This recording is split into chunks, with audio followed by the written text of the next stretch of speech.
Hello, everyone, and welcome to the December 21st, 2023 Planning Commission hearing. I will now call the hearing to order at 1:02 p.m. Ms. Johnson, would you please call for roll? Thank you, Chair Bonderson. I'll proceed with roll call. Chair Bonderson, Yes, here. Vice Chair Bauke, Here. Commissioner Boss, Present. Commissioner DeLuccio, Here. Commissioner Lodge is absent, Commissioner Wardlow, Here. Commissioner Wiscombe. Here. We have a quorum. Thank you. Thank you, Ms. Johnson. And with that, let's move on to our preliminary matters under item 2. And we will begin with item 2A, requests for continuances, withdrawals, postponements of ex-agenda items. Ms. DeBusk, welcome back. Nice to see you in that seat. Do we have any of those here today? Thank you. Chair Bonderson, we have none. Thank you. Do we have any announcements or appeals? Also none. Thank you. I do have a quick announcement. I just wanted to mention that on behalf of the Planning Commission, last week, we awarded 3 recognitions, first and obvious, to our lovely Ms. DeBusk for her 4 years of outstanding, unwavering service as the liaison to the Planning Commission. We also want to give out a little gratitude to the people we don't see as often in the room, and hopefully we never see them because that means things are going correctly. Ms. Ahern, Janet Ahern, and Mr. Christopher Bell, who run the show. They are part of the City TV team that gets the video and the audio and everything that you see with regard to projections and our technical system up and running and keeps us moving. So thank you to both of you. Your service is very, very wonderful, and we couldn't be here without you. So thank you for all your hard work behind the scenes. Next, we'll move on to item 2C, which is review, consideration, and action of draft Planning Commission minutes and resolution. My understanding is we don't have any here today. Ms. DeBusk, can you confirm that? Chair Bonderson, that is correct. Great. And so we'll move on to the final item under preliminary matters, 2D, which is public comment pertaining to items that are not on today's agenda. Ms. Johnson, would you just do me a favor and let us know if we have any public commenters here today? Thank you, Chair Bonderson. If there's anyone in the audience who would like to speak on general business, again, that's items not on today's agenda. You can fill out a speaker slip at the back of the room. I'm not seeing any movement, so I'll go ahead and move to virtual public comment. If you wish to speak on Zoom at this time, you can raise your hand and we'll call on you. I'm not seeing any hands raised, but we did receive written correspondence from Anna Marie Gott, which was distributed to the Commission prior to the meeting. And with that, I'll turn it back over to you, Chair Bonderson. Thank you, Ms. Johnson. And we will move on to item 3, which is a rehearing.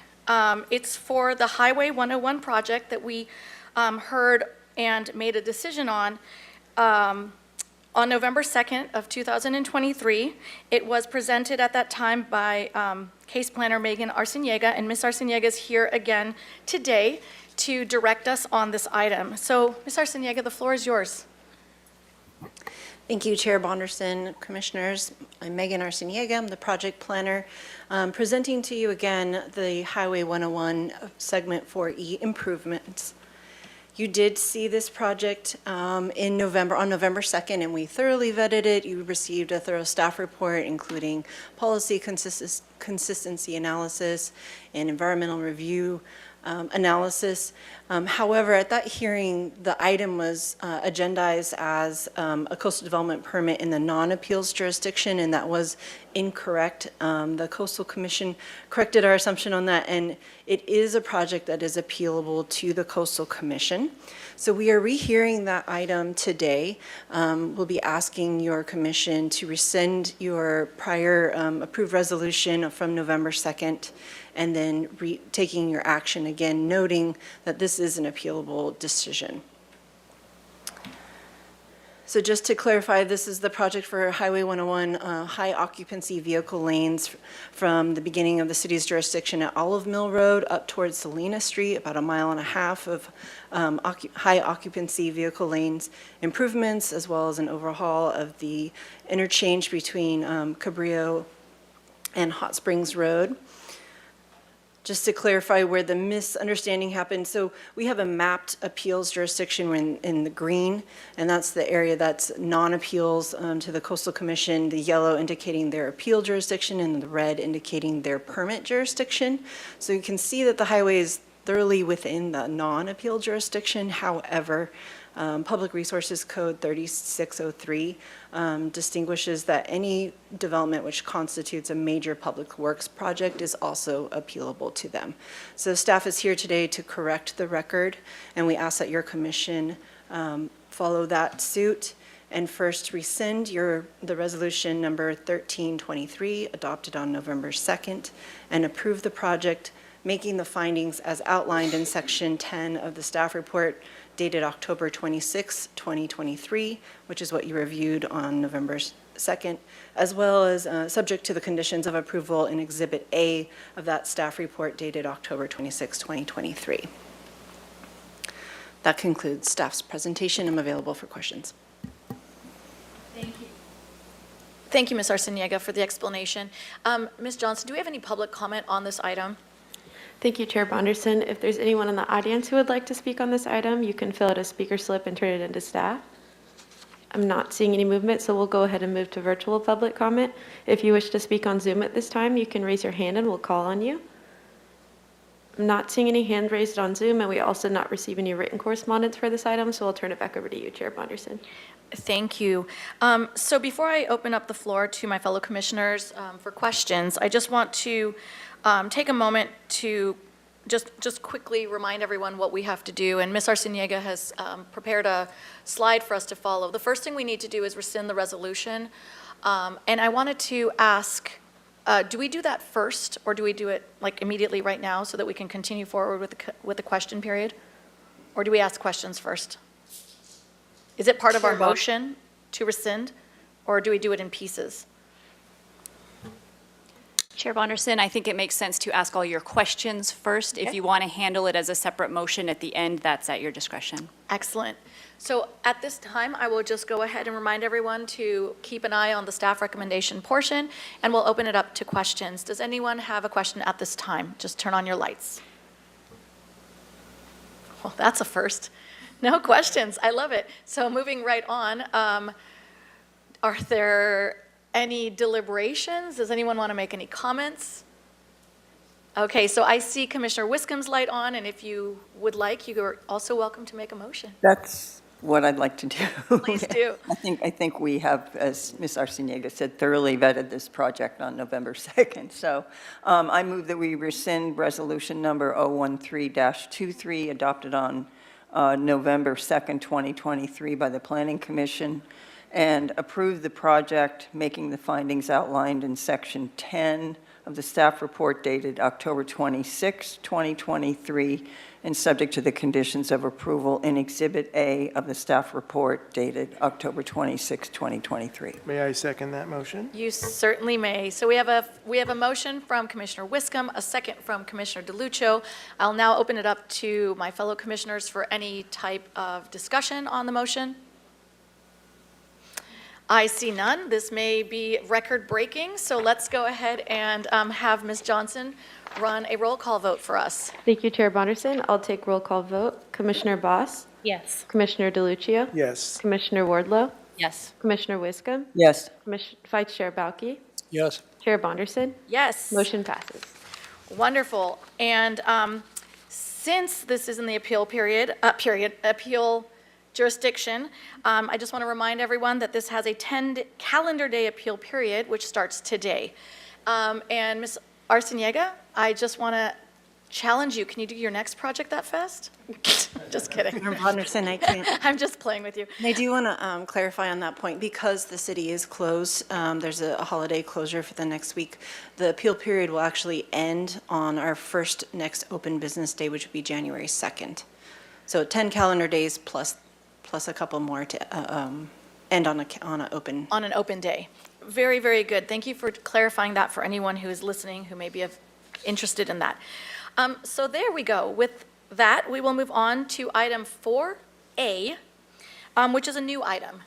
And this new item is for a proposed project located at 1509 Shoreline Drive And I will start by asking my fellow commissioners if any of you have had any ex parte communication that you need to disclose at this time. I see no movement, so we'll go ahead and move forward. And again, I will introduce the case planner, which is Megan Arciniega, again from the city, on this item. And the floor is yours, Ms. Arciniega. Go ahead and present to us. Thank you, Chair Bonderson. So we have a new item for you today. It's a residential development project at 1509 Shoreline. Many of you are familiar with the site. It's just about 200 feet west of Thousand Steps in Santa Cruz Boulevard. It's a bluff top property on Shoreline Drive. Zooming in a little bit, you can see the site highlighted in yellow. It's currently developed with a single-family residence, pool, and accessory structures. To the right in the picture, you can see Santa Cruz Lane that terminates, and then to the access of Thousand Steps, which is the public access stairs that goes down to the beach. And then on the top of the picture, Shoreline Drive. This project has, or this property, so the proposed project that you'll be reviewing today is for a new two-story residence on the property with attached garage, and also partial demolition of a bluff face accessory structure and additional site improvements. These require both an approval by your commission of a coastal development permit, appealable to the Coastal Commission, and a zoning modification to allow overheight walls. Before we dig into the project a little more, I want to present your commission some of the background. As you can see, this accessory structure on the bluff is unique and pretty unprecedented in this city. So here's the property highlighted in yellow. And here's the structure that was constructed initially without permits and has quite an extensive permit history. As you can see, it's pretty much a concrete structure with an accessory room called a recreation room, and then stairs and levels down below. I'm going to flip through some site pictures just because our site visit was on a rainy day, and I wanted to provide your commission with some background on the lower level. These pictures are from 2017. If we need to go back to them, we certainly can. And then here are some pictures that I took recently from the terminus of Santa Cruz Road, looking over towards the structure. So you can see in the foreground a bench that's from 5 Santa Cruz, and then further out is the railing of the structure that you're seeing. So looking down on the beach. And I did go down to the beach and make sure, look towards the structure, and you can see it from the sandy beach, mostly the outside railing. There is some more growth of vegetation on the bluff face, kind of covering part of the structure that is there now. And then looking back. And then finally, just also want to document, I was there at low tide trying to get as far out as possible to look up at the beach. And also just wanted to brag that it was a beautiful day when I went. So there's a lot of history. Essentially, the story goes that it was a vacant lot in 1952. We have photo evidence of that. And then in 1960, the owners got a building permit for a single-family residence, and there appeared a patio structure on this bluff edge. At that time, the Coastal Act wasn't in existence. It didn't pass until 1976, and the residence and this portion of a structure was already present on the site. In 1979, we see additional improvements to the structure, some walls going up around it. And then in 1981, the city's coastal land use plan was certified by the Coastal Commission. Although we had an adopted land use plan, the Coastal Commission retained permit authority because we didn't yet have a certified zoning ordinance. So in 1985, it was the Coastal Commission that ordered a stop work order of the property owner as they continued to improve the structure on the bluff face. In 1986, the city did get our coastal zoning ordinance certified, and we then took over permit jurisdiction. So it was in 1987 that the city actually heard the coastal development permit application at hearing. At this time, we were fully aware that the structure or development on the bluff was inconsistent with coastal policies and Coastal Act policies, as well as the city's own coastal land use policies. However, there's kind of a messy situation with this existing infrastructure that started to occur before the Coastal Act. So there was some confusion and some concern as to how that was to be treated. So a coastal development permit ultimately ended up being approved by the Planning Commission in 1987. However, the owner continued to improve that structure well into 1988 and 1989. You can see a kind of redwood structure around 1988-89 with a bit larger deck that now spanned the extent of the property. And then in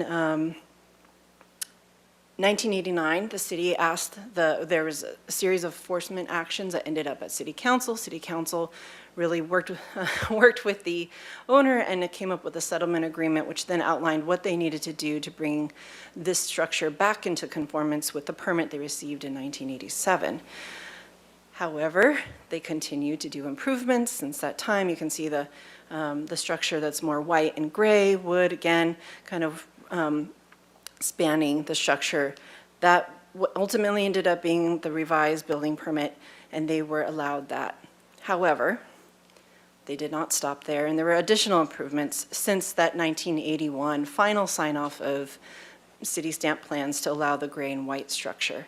However, there wasn't any enforcement action taken by the city at this time because there wasn't any legal authority to take action on it until 2015, when the property was lined up to sell and change property owners.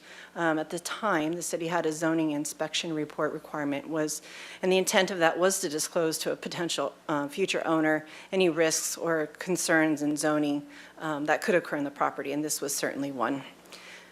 At that time, any major violations that were found, and major being defined as something that was a public life safety issue, was then an enforcement case was created, which required abatement with the coastal development permit. So the owners at the time did apply for a coastal development permit in 2017 to abate that violation. However, their application asked to just permit the structure as is, and that was inconsistent with coastal policy, so the application ultimately ended up being withdrawn. Fast forward to 2019, the city updated our coastal land use plan with very clear guidance as to how we treat development on the bluff and how we go about analyzing it. So in 2021, we have a new owner, Michael Paskin, who's the applicant today, purchased the property and has submitted an application for a coastal development permit to construct a new residence and then partially demolish the structure to the extent that would allow for stability of the bluff. So that is the history, in short, short and long. So just to touch on the coastal land use plan, because this is critical to your commission's review today, as I noted, it was certified in 2019, but what I want to draw your attention to is that we have Chapter 5 is our chapter on coastal hazards and adaptation. And it's a critical title because it indicates that it's not just that we know hazard exists, but it's that there are active goals in adapting to those hazards and planning for future development so that we are avoiding public life safety issues. There are detailed policies regarding very specific hazard evaluation requirements, and there are very specific development standards specific to each hazard area. So if you're in a coastal flooding area, there are development standards how you would develop in that area. If you're in a erosion area or sea cliff retreat, there are development standards accordingly. That 2019 coastal land use plan also did something different. In years past, there was argument as to what was the proper top of bluff. That is no longer an issue or a debated issue. The 2019 coastal land use plan, the California Coastal Commission, and the city certified what we now consider the edge of bluff. So although prior we allowed some of that debate, this is the certified edge of bluff, and projects from here on out need to comply with the analysis using this as the top of bluff line. From that top of bluff line and also in that area, we have 6 shoreline hazard screening areas, 6 being the inland coastal flooding area in the blue, as you can see. But area 1, starting with our low-lying beach and backshore areas, not easy to say. And then area 2 is our bluff-backed beaches, so beaches such as this, sandy beaches in front of a bluff. In orange, and then in pink is the coastal bluff faces. So now we have a very defined and mapped location of what we consider the bluff face and what development is appropriate there. And then also the green being the top of bluffs. So there are specific policies as to what we expect to see on our coastal bluff faces and beaches, dealing with erosion patterns and what we know of sea level rise patterns and risks that are expected of these types of properties. We have risks and analysis required for bluff failure. So as it applies to this property, you can see that we have our bluff back beaches in front, and then the pink is our bluff face, where no development is typically allowed, and then the green area is our bluff tops.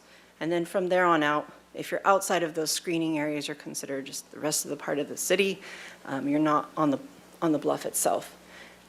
The intent of these screening areas isn't to locate development itself, it's to understand when additional analysis is needed to address potential hazard areas. So we can see this is the existing site plan, and the pink is the accessory structure on the bluff face. It's on appropriately cited in the pink. And then the green, the existing house, sits within the coastal bluff top area.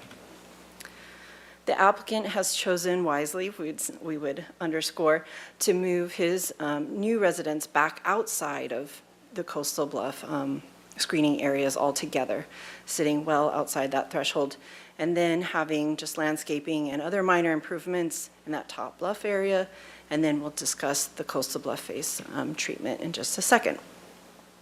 So those screening areas tell us that additional analysis is required for that bluff face element and anything on the top of the bluff.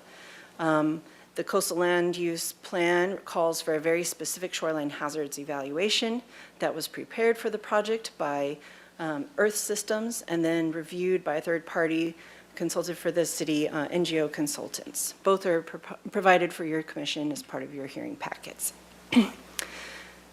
Essentially, the analysis concluded and the peer reviewer agreed that this gloriette structure serves as a shoreline protection and slope stabilization device. Perhaps unsurprisingly, because it is holding up a good portion of the bluff. But they looked at the analysis of what those walls are supporting. Are they indeed retaining it? What is the erosion rates and what can be expected of the structure? Also, both the reports agreed that removal of the structure beyond what is currently proposed would negatively impact the neighboring residences. So one of the main thresholds for a shoreline protection device is that it really needs to protect an existing residence. The new residence proposed by the applicant does not qualify for that because it is a new residence and can be and is being sited further back. However, removal and portions of that structure could compromise and very much would compromise, per the analysis, the neighboring residences. The reports also agreed, or the peer reviewer also wanted to note that there would be a long-term impact on sand supply. So anytime you have a shoreline protection device, essentially it's preventing the bluff from eroding naturally. So in natural, you're going to get undercutting of the bluff at its toe, and then eventually the top would slough off and then create a sandy beach below, and that pattern continues down the coast. Anytime you have a hardening or a armoring of the coast, then you can have undercutting that isn't following that natural pattern, and then results in less sand supply on the sandy beach in that particular area. The reports also called for monitoring and protocol for future cutbacks as the bluff does indeed retreat into the future. So that's some of the analysis that went into the project. Now we're going to kind of talk about the project in three main components. I wanted to break it down because we have policies and environmental that kind of requirements that pertain to kind of each section. So first being the residence, and then we'll talk about the rear yard, and then the gloriette section on the bluff itself. So the main proposed structure is a two-story residence with a living area of 3,701 square feet. It also includes a basement of 2,167 square feet and an attached garage of 462 square feet. I do want to note that the staff report had an area, it mentioned a 600 square foot accessory structure. That is a typo and should be removed from the staff report. We'll get into that when we make our motion. The proposed residence is 24 feet in height, 2 stories. It sits at 87% of the city's maximum floor area ratio requirements, but that are a guideline only for this property. And the project is designed to meet all required zoning standards. In terms of coastal policy, the policies that apply, and we kind of go into more depth in your packet, are namely coastal hazards and adaptation policies, which we already touched on, and visual resources. In terms of coastal hazards, as we already mentioned, the house itself is sited outside of the shoreline hazard areas, which is appropriate. And in terms of visual resources, it is a single-story residence going up to 2 stories. The Single-Family Design Review Board did review the project and the architecture, and they found it to be consistent with the patterns and development of the neighborhood and appropriately sited. There aren't substantial public views along Shoreline Drive to the ocean in this location. There's intermittent development, walls, fences, and hedges. The most substantial public view is along Santa Cruz, looking towards the ocean, and then also, as we kind of showed earlier, if you're at the sandy beach looking up at that angle, you cannot see the proposed location of the residence. In terms of the rear yard, the coastal land use plan has very specific development standards for what can be appropriately located on the top of a coastal bluff, and this pertains to our rear yard improvements.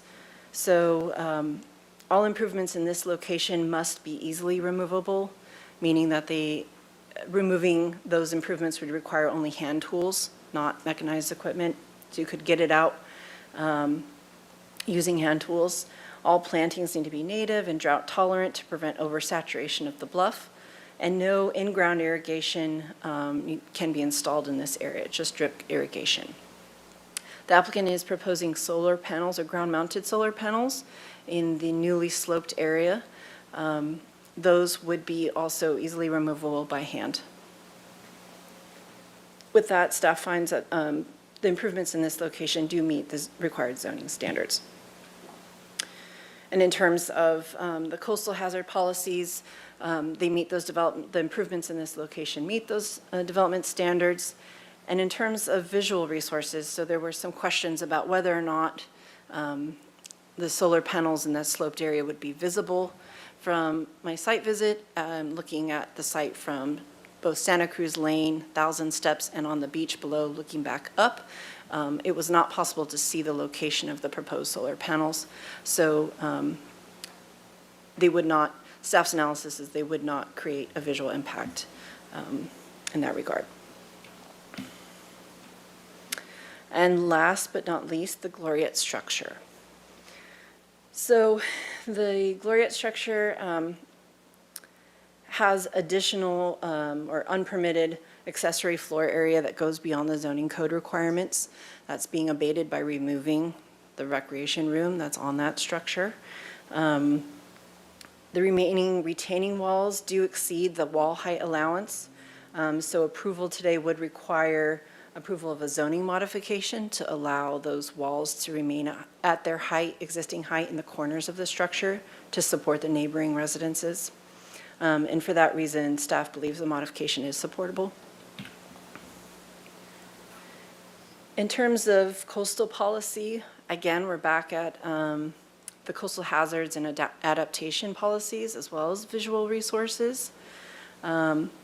Some key features here is that drainage for the property is required to be directed to the street, no longer the bluff face. So in years past, many bluff-top properties were able to drain off the bluff using drainage pipes. As we've seen, those are hard to maintain and often create a nuisance on the beach. The land use policies call for draining properties to the street. In this case, it naturally drains to the bluff, so it will require the use of a pump, although that's not the preferred mechanism that's required due to the topography of the site, and is preferred by the coastal policy over draining off the bluff. So the project does meet that requirement.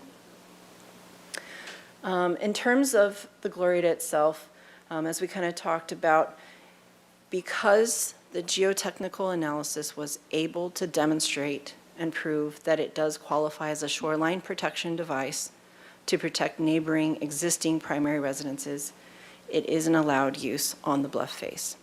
That being said, the shoreline protection elements are the only allowed use, so accessory uses such as the room need to be removed. Since the project does remove these additional elements, including the retaining wall areas that are not necessary to support the structure itself or the neighboring residences, staff does believe it meets these coastal policies. In terms of environmental review, the California Environmental Quality Act, Section 15303 and 15301 allow for both new construction of residential structures and alterations to existing facilities. And then quickly, before we conclude, I just wanted to point out a couple of corrections to the staff report. One I already mentioned is that on page 10 of 142, there was mention of a 600 square foot accessory structure. It's supposed to be 0. That was a carryover. At one time, there was an accessory dwelling unit proposed and is no longer part of the scope of work. Additionally, in the conditions of approval, Exhibit A, page 20 of 142, there was mention of accessory dwelling unit and other features that should be removed, as those were a carryover and do not apply. In conclusion, staff recommends that, I just forgot to hit on the solar panels. So the solar panels, as I mentioned, are proposed within the graded slope area. Minor improvements are allowed in that location, but it does require consideration by your planning commission. So the policy kind of is there to give guidance as minor improvements only. It specifies decks, pavers, landscaping elements. It doesn't specify solar panels. However, if your commission finds that ground-mounted solar panels are consistent with those types of improvements and that the coastal policies can be met, your commission can include them in your approval today. Should your commission not feel comfortable and feel that is not an appropriate use, staff has included condition C1, page 22 of 142, as an alternative to request that the applicant either remove the solar panels from the scope of work or relocate them out of that area. And then lastly, so staff is asking that you consider that in your deliberations and then take action on the project, making the findings in section 10 of the staff report dated December 14th, subject to conditions of approval in Exhibit A. That concludes staff presentation. If you have any questions, let me know. Thank you so much, Ms. Arciniega. Next, we will hear from the applicant, and I'll have you step up to the podium and set up. And before beginning, I'm just going to ask you to please state your full name and your relationship to the project for the record. I also want to mention that you'll have 15 minutes to present, and you should have a timer in front of you on the podium that will help guide you.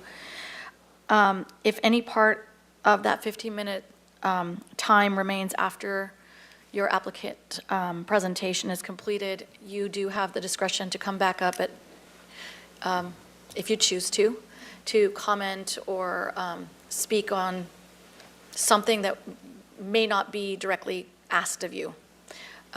Just to double check that that makes sense. Okay, so whenever you're ready, yeah, just, we won't start the timer until you tell us you're ready, and you can go ahead and start by introducing yourself and your relationship to the project. Yeah, I'm ready to go. I'm Jarrett Gorn from Vanguard Planning, and I am the land use planner representing the owners, Michael and Sarah Paskin, and I've been working with Tom Oxner, the architect, on this for a long time, and he's here as well to answer any architecture-specific questions that can come up. So Megan covered a lot of stuff there. The history portion is particularly interesting on this one. I was actually working on this project before Michael and Sarah acquired it, and it was a big relief when they did, because their plans for that were to get rid of most of it versus the previous client was trying to keep it. So that was a relief for me. So let's get into it. So Glorietta, this is the first project I've ever worked on that had something like this. I'm gonna call it a Glorietta because that's what we've been calling it ever since we were working on it, and I don't wanna confuse myself. So here's the site. This is looking north across the site, and you can see the Glorietta there in the front. There it is. Here's a closer up view of it. You can see that whole deck there is covered over in these sort of light sand-colored fake travertine tiles. So there's the structure perched right on the edge of the bluff. And you can see all those retaining walls there, and I'll show you what we'll be doing with those in just a second. This has to do with our modification we're asking for, and staff spoke about this, and I think I took a couple of photos that I think really demonstrate what's happening here. And we've got this wall. It's holding up our neighbor's property. In this case, a lot of it's their yard, but ultimately it would be their house because their house is pretty close to the edge of the bluff. And if you were to remove this, you can kind of see what the slope is doing on the left of our wall, and it would extend in there pretty far if we took that wall out, and their site would basically collapse onto our site. And then this is the other side here up against 5 Santa Cruz. Same deal there, except for the house is much closer to us, and it wouldn't take long at all for collapsing soil there to actually impact that house. If you draw a 45-degree cone off of the bottom of the footings of that house, you would definitely be daylighting those as soon as this collapsed. So we believe that your commission could make the finding to support those modifications as an appropriate improvement on a lot. So we'll be removing large sections of this glorieta. This is the other view from the set of plan sheets that Megan showed. And what you can see on here is you can see the caissons under the ground there, and then those lines that are going back to the left are also cable tiebacks that go back into the slope. And to remove this whole thing, the mitigation you would have to do to make the cliff stable as a result of removing this would almost be rebuilding this in place, which definitely would be inconsistent with your coastal policies. So our approach was to remove all the portions of this that aren't actually serving as shoreline protection. And so that's what our plan is. And so this is what it would look like when everything's removed. We're going to take the back wall down to about 2 feet above the deck, and then we're sloping the soil back at a 2-to-1 slope, which is just a stable slope angle. You can see the topography lines there. And then at the edges, it has to slope up to catch that slope. So we couldn't just do a straight plane that was 2-to-1 back, because then that would require new walls on the 2 ends, and we didn't want to build anything new down in this area. So this is the solution to that.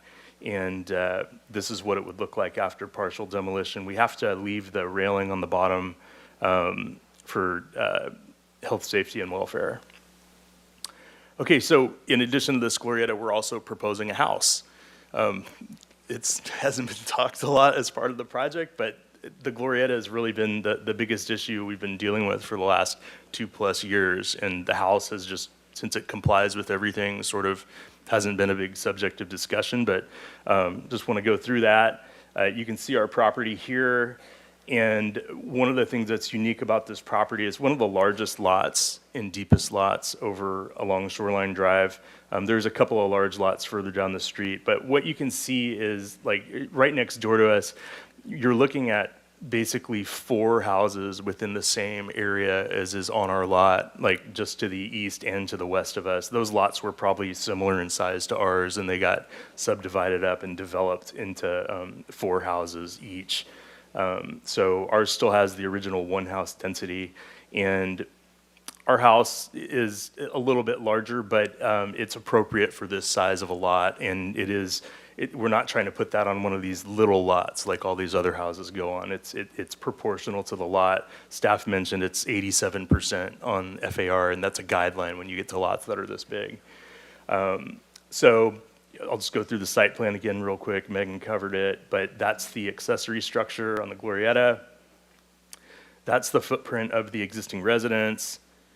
And when you overlay these screening areas, that's screening area 3 down there. Almost the entire glorieta is within that.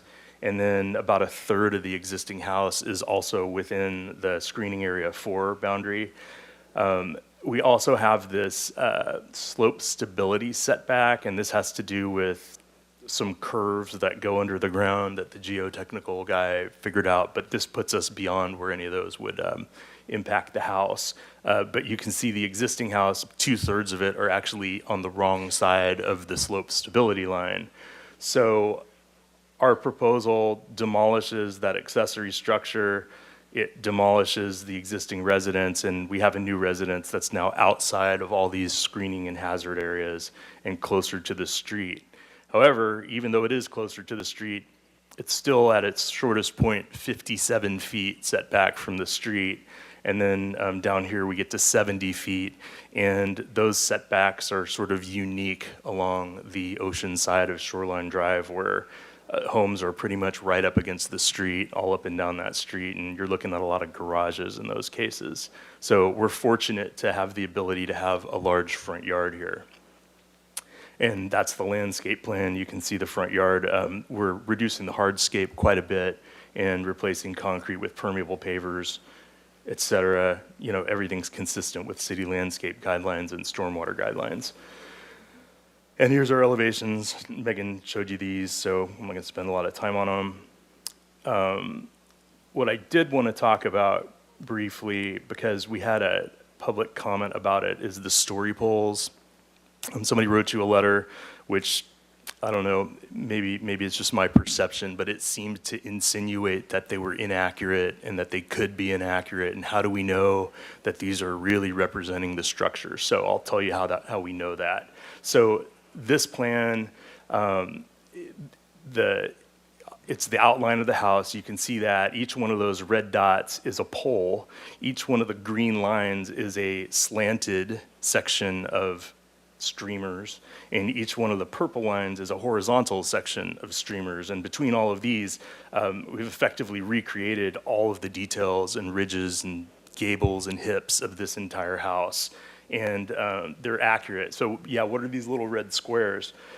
Each one of these that points to each pole, that has a elevation on it determined by a surveyor that is the correct elevation above the existing grade, but it ends up being the accurate elevation of where that will be with the finished grade when they build this house. So the guys installing these poles know exactly where to put everything, and that's why, although the ground isn't necessarily flat in certain places, our horizontal portions of the house on the story poles are horizontal and flat. So that's how that works. And then after that's all done, the surveyor comes back out and looks at the installation and then certifies that it has been done according to the plan and that the elevations are all accurate. So that's how you do story poles. And later we'll turn this whole packet into the city. It'll be part of the record. And when we build this house, the city's going to check to see if it matches up with this. So those are the story poles there in the background. So this is looking at the site from the north side of Shoreline Drive. And then that's the house rendered in place of those story poles. And we made the trees sort of transparent here so that you can see the house. But ultimately, those trees are going to be opaque and grown in, and this is what we'll be left with. And you can see that we've got a substantial front yard there. We're not walling it off with a 6-foot wall. We're removing the 6-foot wall that's there now. So we have the quintessential white picket fence, 42 inches. There it is. And then the other offshore view, the other real public view, I got further offshore than Megan did with the drone, but I sail out here all the time and I see this view a lot, and other people offshore can see it. And so this is looking up at the site, and this is about how far out you have to go to be able to see this house. When you get closer in than this, the geometry is such that the bluff, it blocks your line of sight. So, and then as you keep going further out, you keep getting further away and you can't see the house either. So in any case, that's our site, and I zoomed way in on this photograph and traced the story poles, and the purple line there is the ridge of the house. And it's barely visible above the ridge of the existing one-story house. And the reason that is because the new two-story house is 70 feet back and it's a triangle. So that's how that works. You can see the Glorietta in the front there, but again, a large portion of that structure, especially the vertical element that you see here, is going to be gone and replaced with landscaping. And we're going to also coat the structure with a epoxy type finish in like a neutral tan color or something, and that's really going to help that blend in a lot better. And As for the solar panels, I don't think they're really going to be visible either. When you look at a photograph like this, they're not something that's going to stand out, and they're dark, so they really blend in with all the other dark things you see here. So that's my presentation, and I can answer any questions you have. Thank you, Mr. Gorin. And I just want to mention you do have 3.5 minutes left if you choose to use it at your discretion. Thank you for your presentation. Next, we're going to go to Ms. Johnson to let us know if we may have any public speakers with us here in the room or remotely that would like to speak on this item. Thank you, Chair Bonderson. If there's anyone in the audience who would like to speak on this item, you can fill out a speaker slip and turn it into staff. I'm not seeing any movement. We also do not have any virtual participants at this time, but we did receive written correspondence from Kevin and Marilyn Murphy, Barry Nilsson, and the Russ Family Trust, which was distributed to the commission prior to the meeting. So with that, I'll turn it back over to you, Chair Bonderson. Thank you, Ms. Johnson. And I do want to point out for anyone who may be curious, we do not have our city attorney, Ms. Ostringer, here in the room. The desk is empty. But I do want everyone to know she is on Zoom and participating remotely. And if we do need her for any reason, just, say her name and she will respond. In the event that she needs to speak, we have a mechanism in place where she will notify me, and I will potentially interrupt and let her speak when she's ready to speak if that happens. So please just be aware she's with us. And at this point, I will go ahead and open up our question period and invite any of my fellow commissioners who may have questions at this time. Commissioner DeLuccio, please go right ahead. I'll just get them out of the way first. Sure, go right ahead. So I have a couple of questions, maybe it's for the applicant or staff. The solar panels, where you're locating them, why did you just choose to locate them in that location? I think it has it as screening area number 3, correct? Is it, or 4? 3? They are in, Chair Bonderson, Commissioner DeLuccio, they're in the very edge of 3. And we picked that location because it's a south-facing slope. And with the new slope we're creating, it's like the ideal angle for solar panels, and it's much easier to maintain a ground-mounted solar panel system than one that's up on a roof. So that's why we picked that location. And they're pretty lightweight, that they can be, because I understand everything in that zone needs to be removed by hand?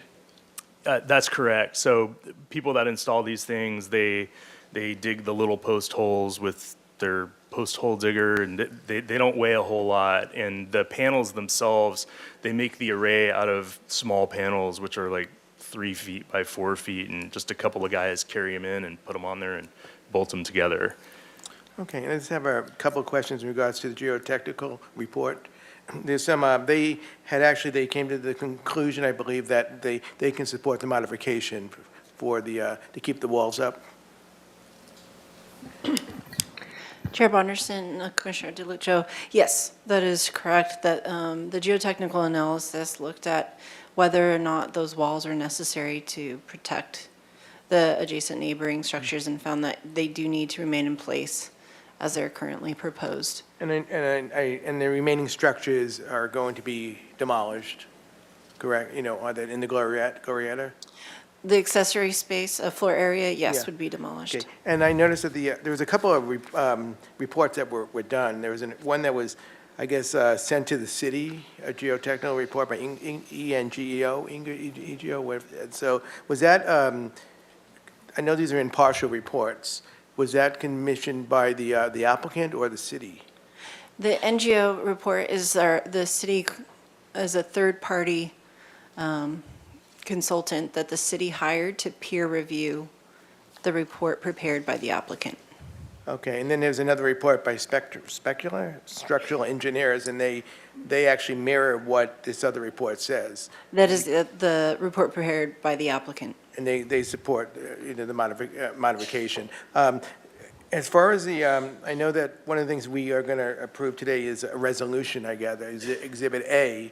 And I know in the, one of the reports, they had a monitoring program they had outlined. Is that captured in the resolution before us? Yes, so the monitoring program recommended by the geotechnical peer reviewer is incorporated into the conditions of approval in Exhibit A. Okay, conditions of approval, I used to know them as resolutions. And the, one other question, as far as the accessory structures are going to be demolished on the Laureate, are they also conditioned in part of the conditions of approval that they need to be removed?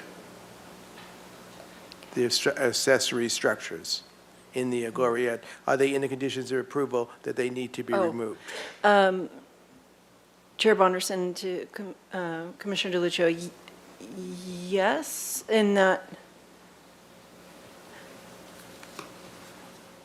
So is the question, just to be clear, whether or not the conditions state that the floor area needs to be removed? That the structures need to be removed in the Gloriette, are they captured in the conditions of approval in regards to the removal? They're referenced, I mean, so the conditions of approval reference, the project plans are part of the public record and the approval, so the detail is more so captured in the plans. There's just general reference to it in the conditions. And they're referenced in the conditions of approval? Does the Can I use applicant 10 of my seconds?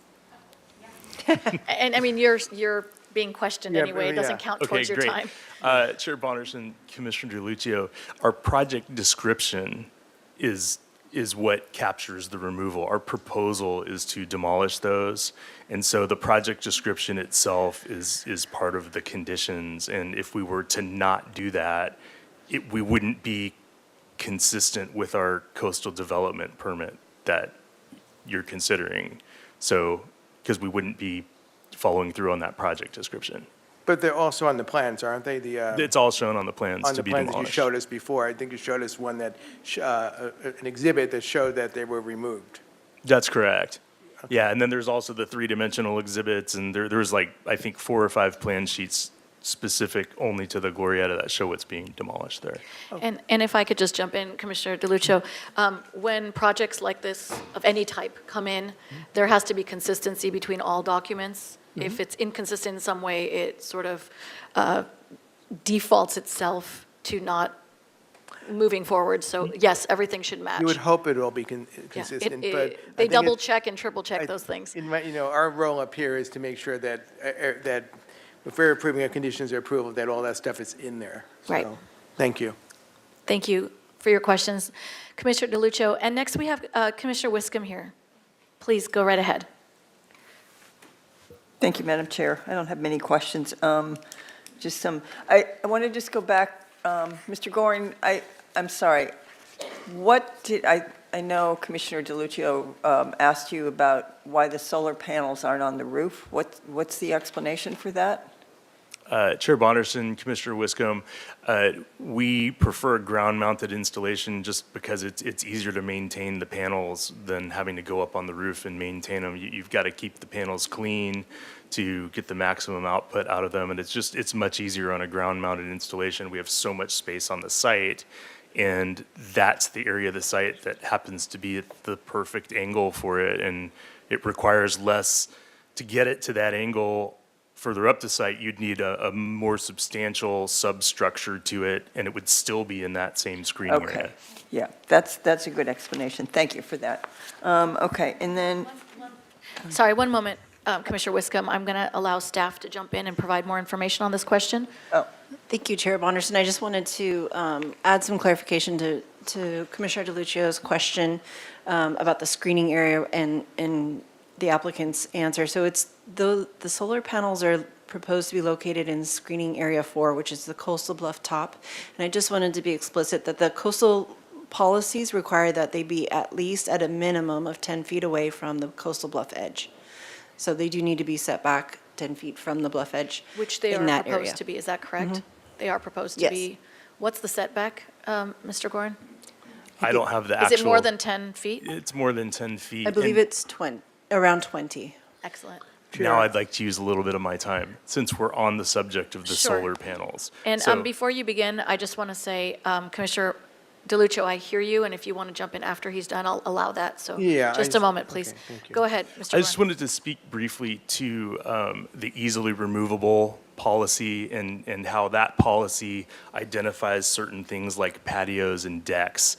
And my assertion is that the policy is not written to be exclusive of everything but patios and decks. The policy is providing those as examples of the types of things that you could do that would be easily removable by hand tools. I don't think it was the city's intent to say the only things you could have are patios and decks, because obviously there's many other things that meet those same, it's the intent of the easily removed, or if they fell off the cliff, it's not, you could afford to lose these types of structures. That's it. Thank you, and we'll stop the time there. Mr. DeLuccio, excuse me. Commissioner DeLuccio, please go right ahead. It's all good, you can call me Donald. At some point, can you put back up the hazardous screening areas? I think that'd be helpful to look at one more time for me. I think, I don't know if it's helpful for you, but I thought it was a good illustration of. Is this the slide you were asking for? Yeah, that's the slide I wanted to see for a moment, where 2, 3, and 4 was, so. And to confirm your earlier question, the solar panels would fall into Area 4, the green? The edge of 4, right? I'll invite Mr. Gorin back up to speak on this. Yeah, the green is where they fall into. And we That's have an correct. arrow on the screen. I think Ms. Arciniega is driving. That's the right place, because you can see the white line right there is the back edge of the Glorietta structure, and that's what we're demolishing and then laying back the slope from there, and they're on that slope, so they could only be in that green area. Of course. So I'm going to invite Commissioner Wiscom to now continue. Okay, I'm going to just insert a comment here, since we're on that subject and we've gone back and forth, that we put a condition of approval in, that would be my recommendation, that they be 10 feet back minimum from the bluff edge line, and that should go in the conditions of approval, if we so choose to allow them on in the bluff top. Okay, so I asked that question, that, let's see here.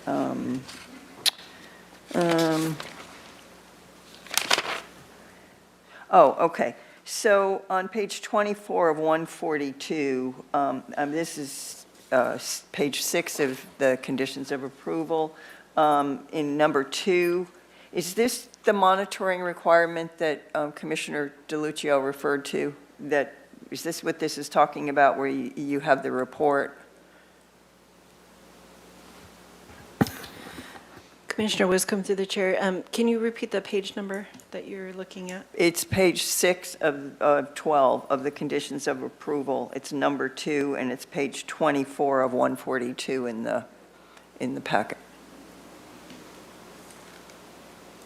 So I have it on page 5 of the conditions of approval, under community development, department requirements, bluff monitoring Oh, program. there it is. Okay, so it is that, because it's B, Bluff Monitoring Program, and if you go flip to the next page, page 2. Yes, that's where part you of have to it. submit a report, I'm just asking you, that's the monitoring report they're talking. Correct. So that entire condition is the language, starting on page 5, continuing on to page Okay. 6, and actually ends on page 7. It's quite a long condition, but that's the monitoring language that the peer review geotechnical analysis suggested the city add to the project. The applicant's geologist concurred with that recommendation and incorporated into their report, their final report, and we've now included it. Okay, good. I just wanted to make sure. Thank you for that clarification. I'm sorry, I didn't look back at page 5. I should have. Okay, and then I just have one last question. It actually comes up a couple times. Page 71 of 142, Ms. Arciniega, you go over in detail the policies. Thank you very much for that. I haven't seen a project with this many policies before. A lot apply. But policy 4.3.4 on page 71 of 142, and I think it's repeated again somewhere else, because I saw it, here. Policy 4.3-29 on page 75 of 142, both talk about a visual evaluation requirement. So is this, this sounds more formal than what's been done, but have we covered this? That I just want to make sure that, I know we've covered public views and things like that. I just want to make sure that this is complete. Correct. Commissioner Westcomb, through the chair, that was the kind of the 3D modeling that the applicant provided of the Glorieta structure and the renderings of the house.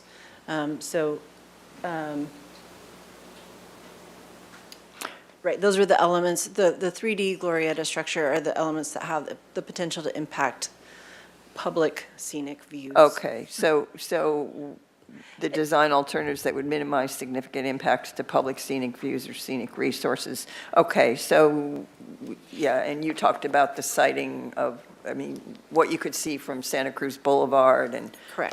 Okay, so we've taken care of this. It's just that they Correct. said design alternatives, and I know we have restrictions here because we have an existing structure that needs to remain.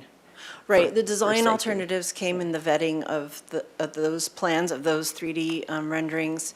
The initial proposal didn't necessarily have those alterations to the structure that was proposed in later rounds of the project. And then we vetted with the geotechnical peer reviewer that they concurred that the alterations that were proposed were the most they could remove.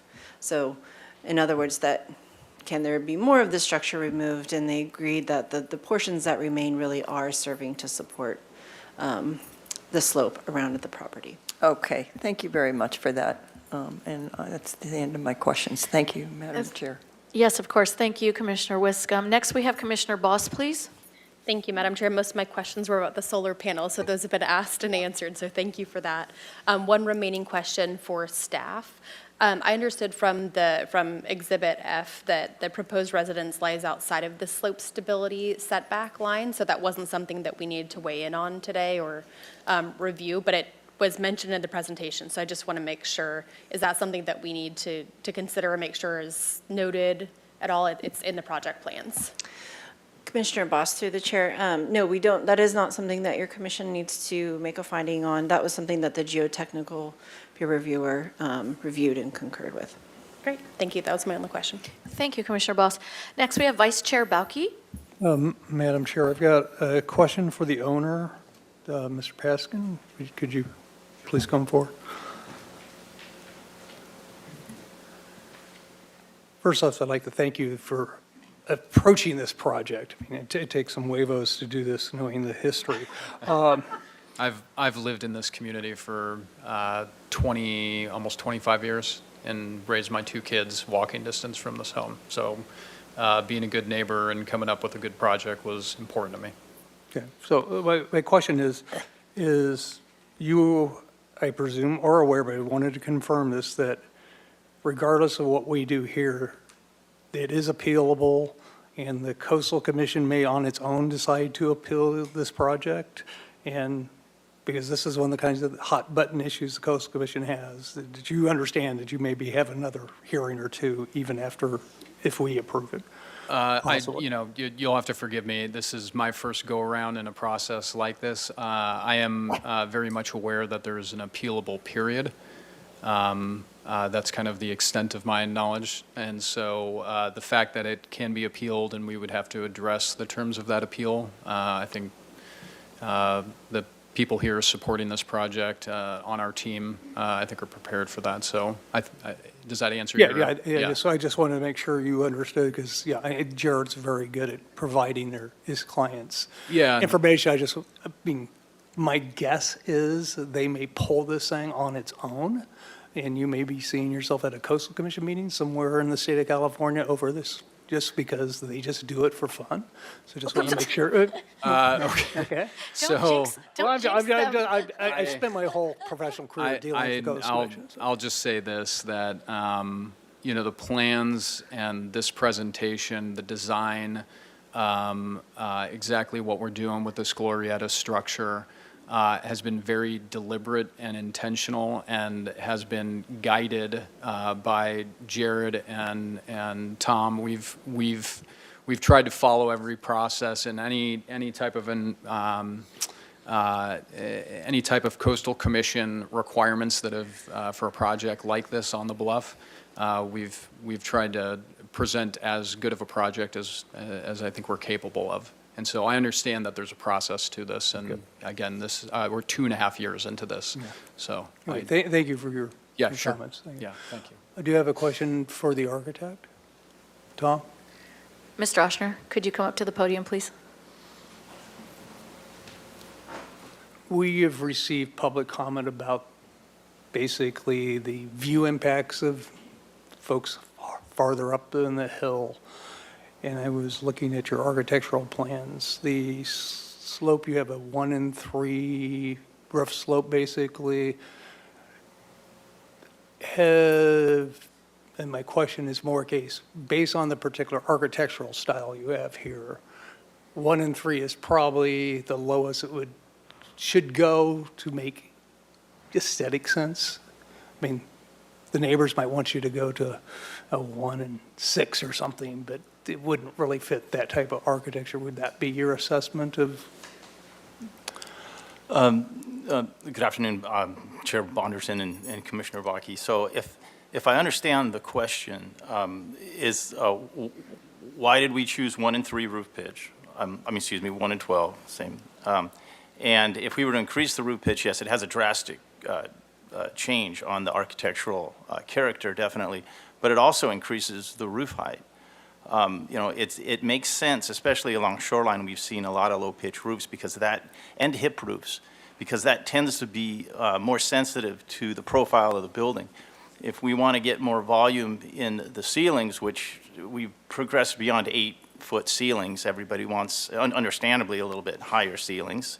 And to do so, we oftentimes choose an architectural style that allows for a lower roof pitch and a nice profile that is sympathetic to the neighbors and to the And to it's the my community. understanding, that's basically been your approach, is an architectural style. The only one I could think of that would probably lower the elevation was gone to some modern style, which basically would have a flat roof, and anything else would probably be at this number or Right, possibly higher. steep pitched vocabularies, A-framed roofs, Swiss chalets. Really, there's a lot of volume that is not used and presents obstruction on the profile of a building. So I think maybe that's why we've seen a lot of low-pitched hipped roofs along shoreline. Okay.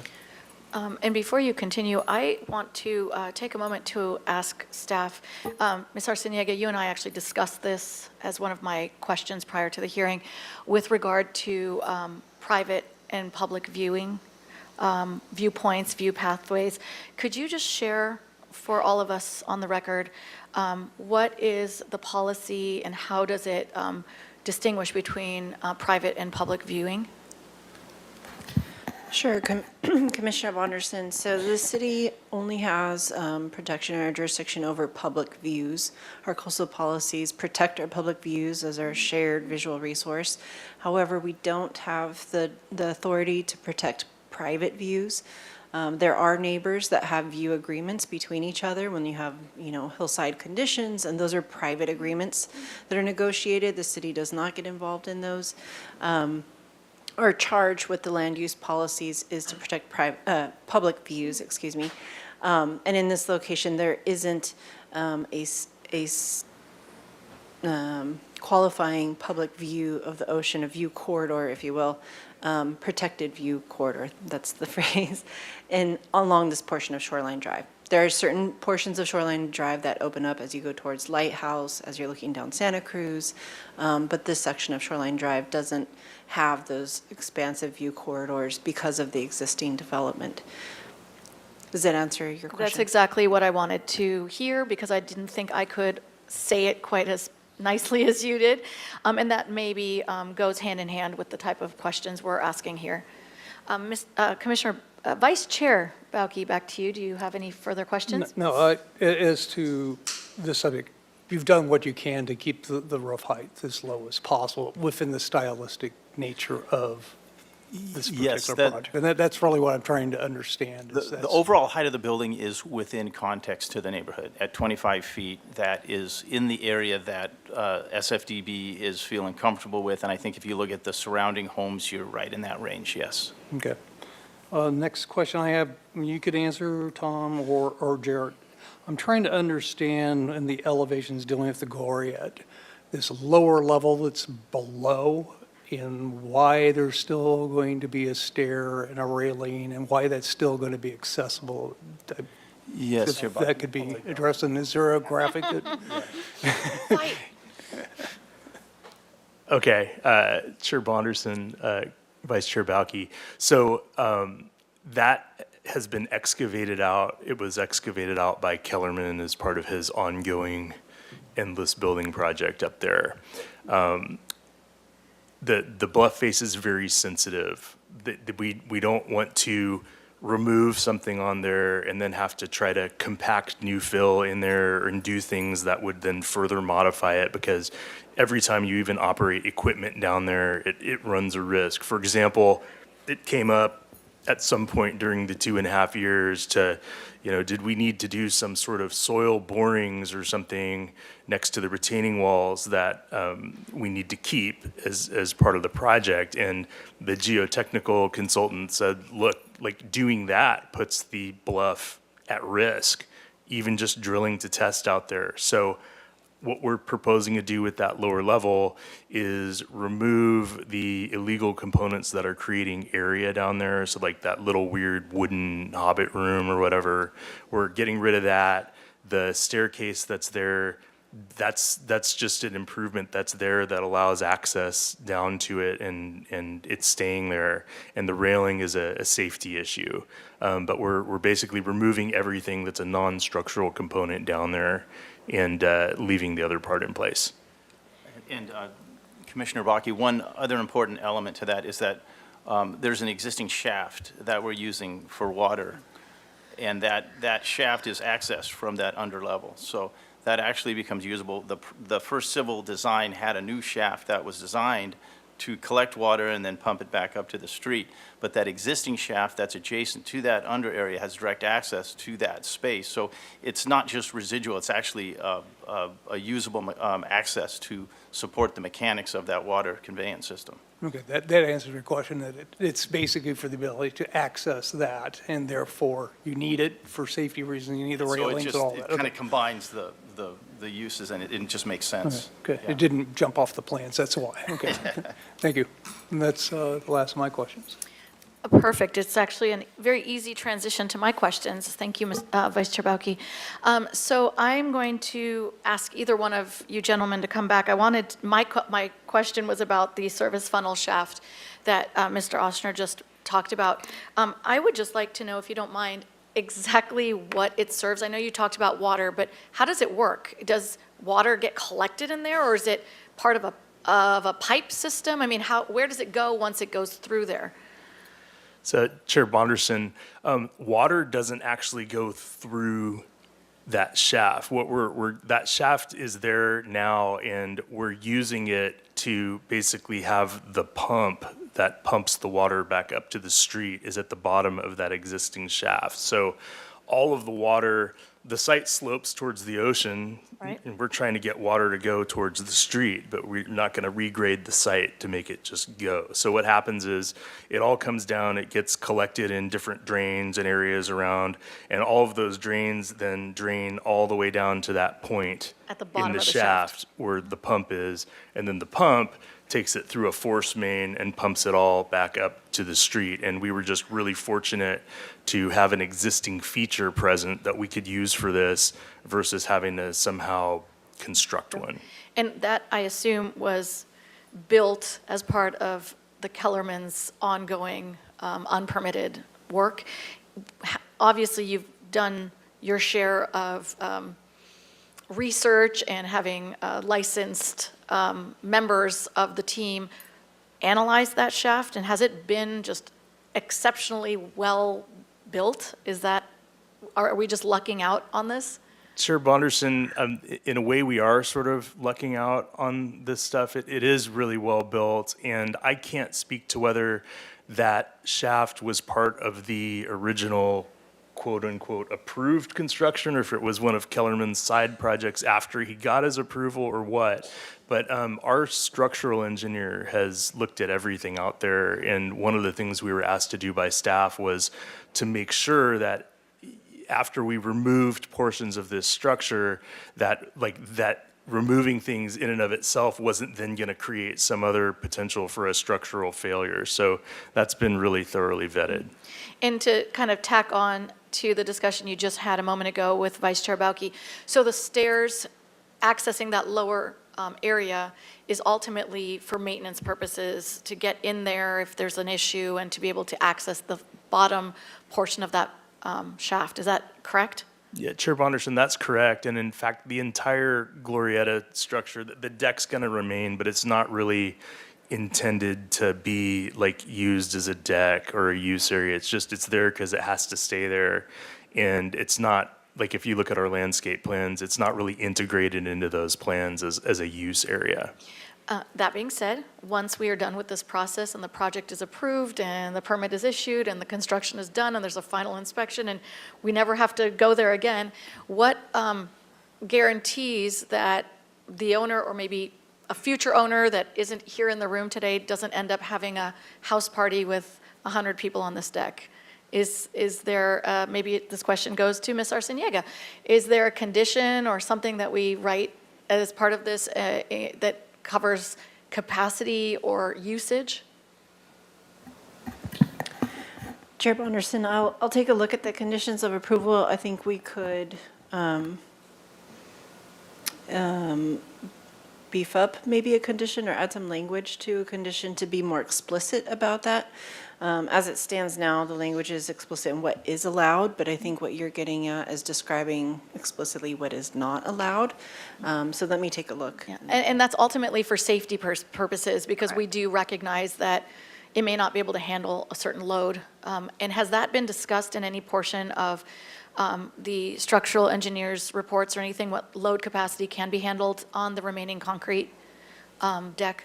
Yeah, Chair Bonderson, we didn't, we're removing like a really large structural load that's on it now by removing that whole building. So we weren't really focused on, like as you would with a new structure, trying to figure out what loads can it take. We were trying to figure out, is it safe in, you know, the integrity of it, was it safe after we remove certain members of it and all. So I think actually at some point it's come up in the discussion that removing this big load that's on it now, that it's been supporting just fine all these years, makes it even more likely to be okay. Yeah, it'll relieve the pressure of the deck itself.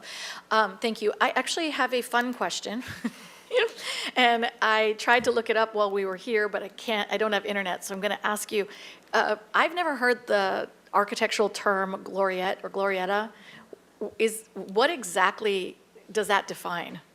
I mean, I know what we're talking about every time we talk about it, but what exactly? Oh, I see both. I see lots of excitement on both sides of me.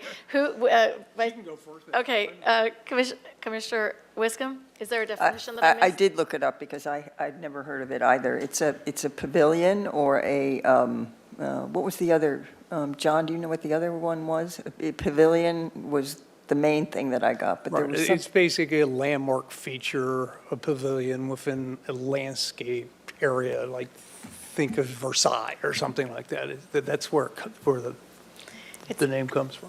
Thank you, both of you. It sounds so exotic. I couldn't believe You both did more research than I did. I was going to say, this isn't a fun question for me. Well, I mean, I felt a little like in trouble. Like I went to architecture school and we never covered this term. I need to leave this room today with that knowledge.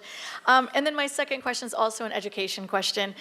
With regard to solar panels of the size that you are proposing, how would one construct it by hand and remove it by hand? I know you don't need machinery, but I'm assuming you need hand tools and maybe a few people to carry it. Is that the extent of construction and deconstruction of this panel? Chair Bonderson, yeah, that's accurate. I mean, I guess like the best way I could explain it is, imagine a bunch of flat screen TVs that you carry down and bolt the ends together with to create an array. It's pretty much like that. Just a couple of normal sized people can just carry each individual panel, and then you get a big array at the end of it, but it comes apart in little pieces, so it can be done by hand. Thank you. And just going back to the Glorietta question for a moment, I don't know if it's easier for you, Mr. Gorin, or perhaps staff, but could you pull up your view? It was named View of Gloriette Looking North.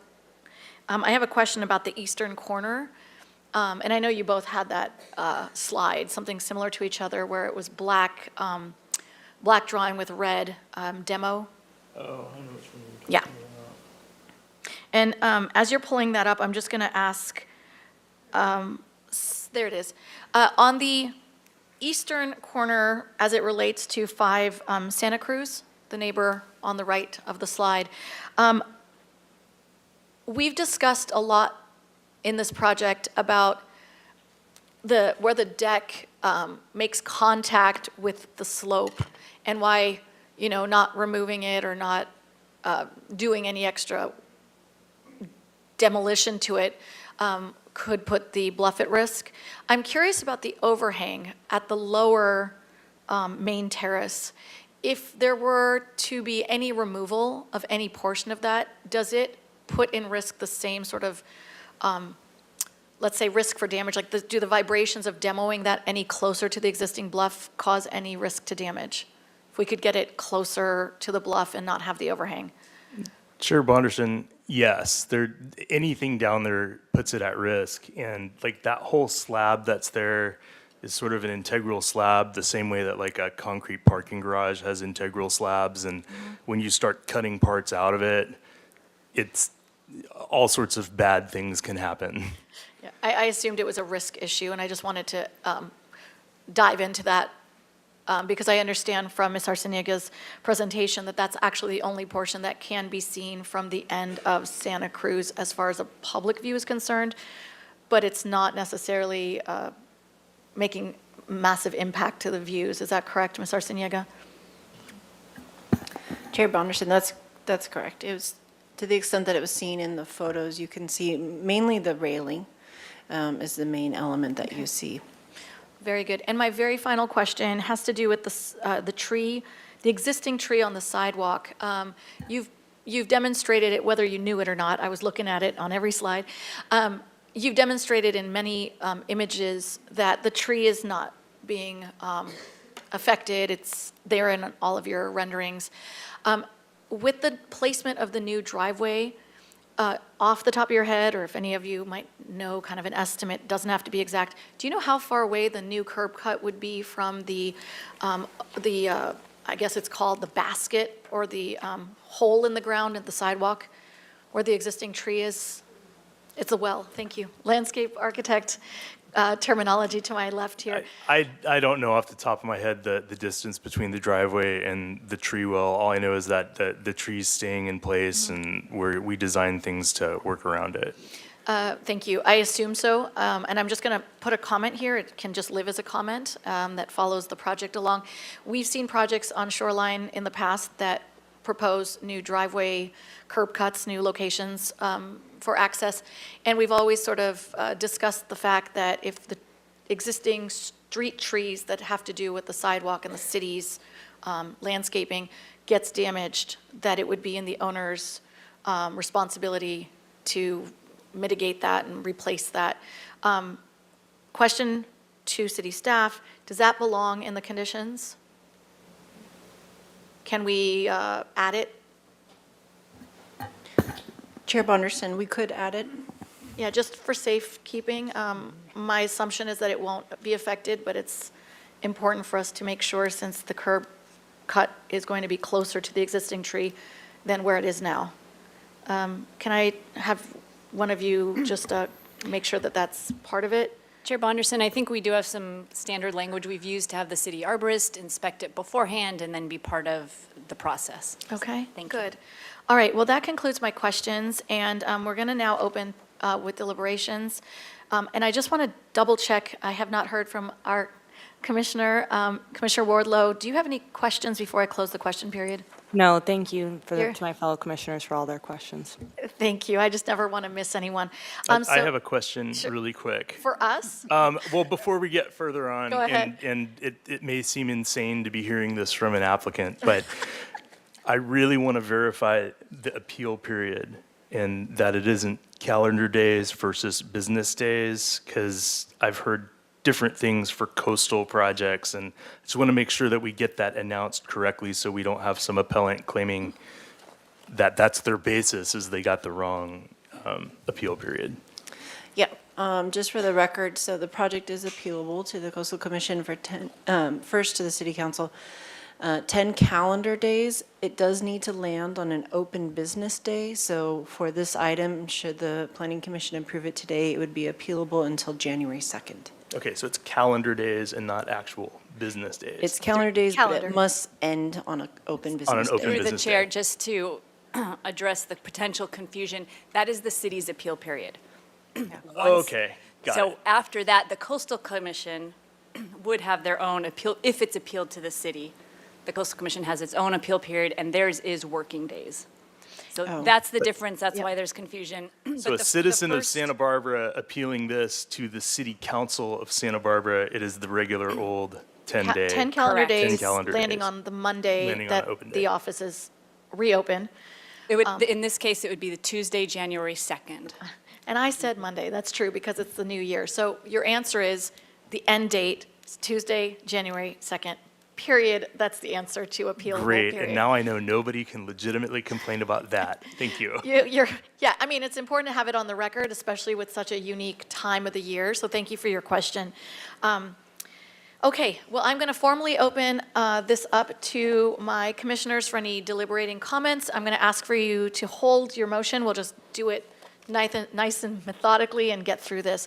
I will start with Commissioner DeLuccio, please. I'm not making a motion. I just Don't wanna- do it. I actually Don't do am- it. I am in support of the project. I want to thank Megan, you did a terrific job with the staff report. I just wanted to call that out.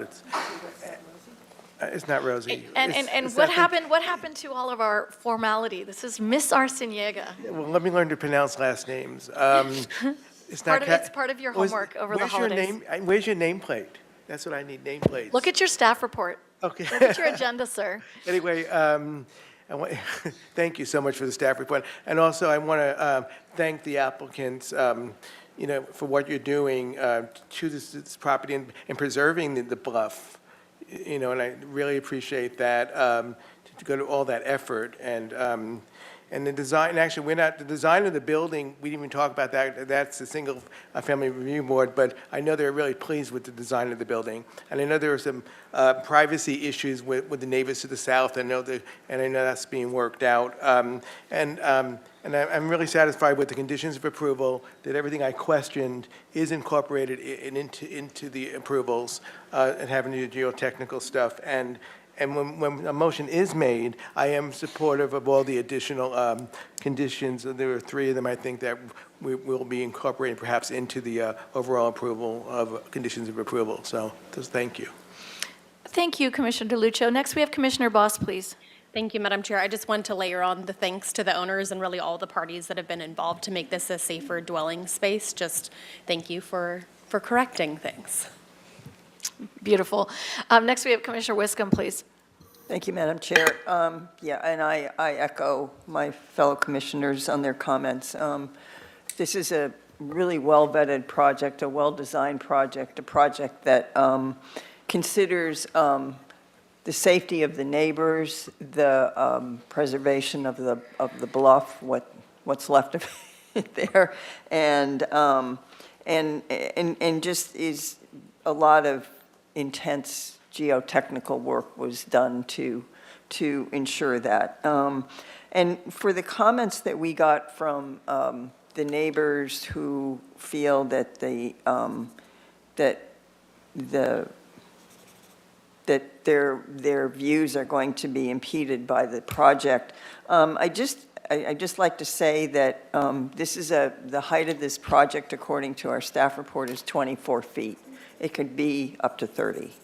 I think that's correct. So we're 6 feet from the limit. So this has not pushed the limit of what it can be. So, and I think it's a very sensitively designed project, and I will support it. And I think Commissioner DeLuccio is right. I've got 3 things here that look like they'll be added to the C of A when we get there. Thank you.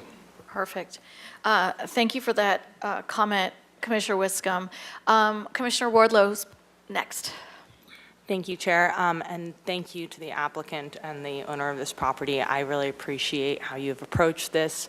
To jumping off of what Commissioner Wiscombe shared, obviously, we're always, disappointed to see neighbors concerned about their views, but I do really appreciate that this project has not maxed out the height limit and made this something that's, more concerning to neighbors. So this seems like this is going to be a positive benefit, especially in terms of just the safety of the bluff. I am supportive of the comments that were made by, I think, Commissioner Wiscombe and adding I'm not sure, but one of my commissioners around adding a condition around limiting the capacity on the bluff area where now it's just going to be this terrace blank piece, because I do think that the capacity aspect is important there.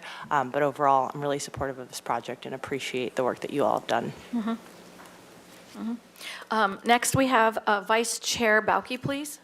Thank you, Madam Chair. I'd like to thank the ownership and the entire team that brought this forward. This is something I've been aware of for years and years of this project, and it's glad to see it slowly making its way to rectification. And the new house will definitely fit the neighborhood well, and I think you did what you need to do to keep the heights as low as possible with the architecture. So I will be supporting the motion when made. Thank you. Thank you, Vice Chair Bauke. And next, I just want to start with a thank you also to Ms. Arciniega. I am kind of a history junkie, so your slide that had the date and the timeline was like the best slide I think I've ever seen at one of these staff presentations. So thank you. You gave me something very enjoyable to view. And I also want to say that I'm sure I speak on behalf of the Planning Commission. Ms. Arciniega, you have always been an outstanding presenter, and you write exceptional staff reports, so you'll be missed on that side of the gate, but I believe this is the last time you'll be presenting ever on that side of the gate. I hope. I hope so. We'll see. Yeah, so I just want to say congratulations on your final presentation. It was a pleasure, as always. And next, I'd like to thank the applicant team. You've already been thanked, but after seeing that timeline with the property history, it's really admirable to have a property owner who's not just here to improve his property, but actually make it right. And we recognize that that is a cost to you, but you are, in turn, improving the safety of your own property, the future home, but also you're protecting your neighbors. And I think that that really needs to be recognized here. I think that the whole neighborhood will benefit from the work you're doing. So thank you for your time, your energy, your pocketbook as you work towards the finish line of this project.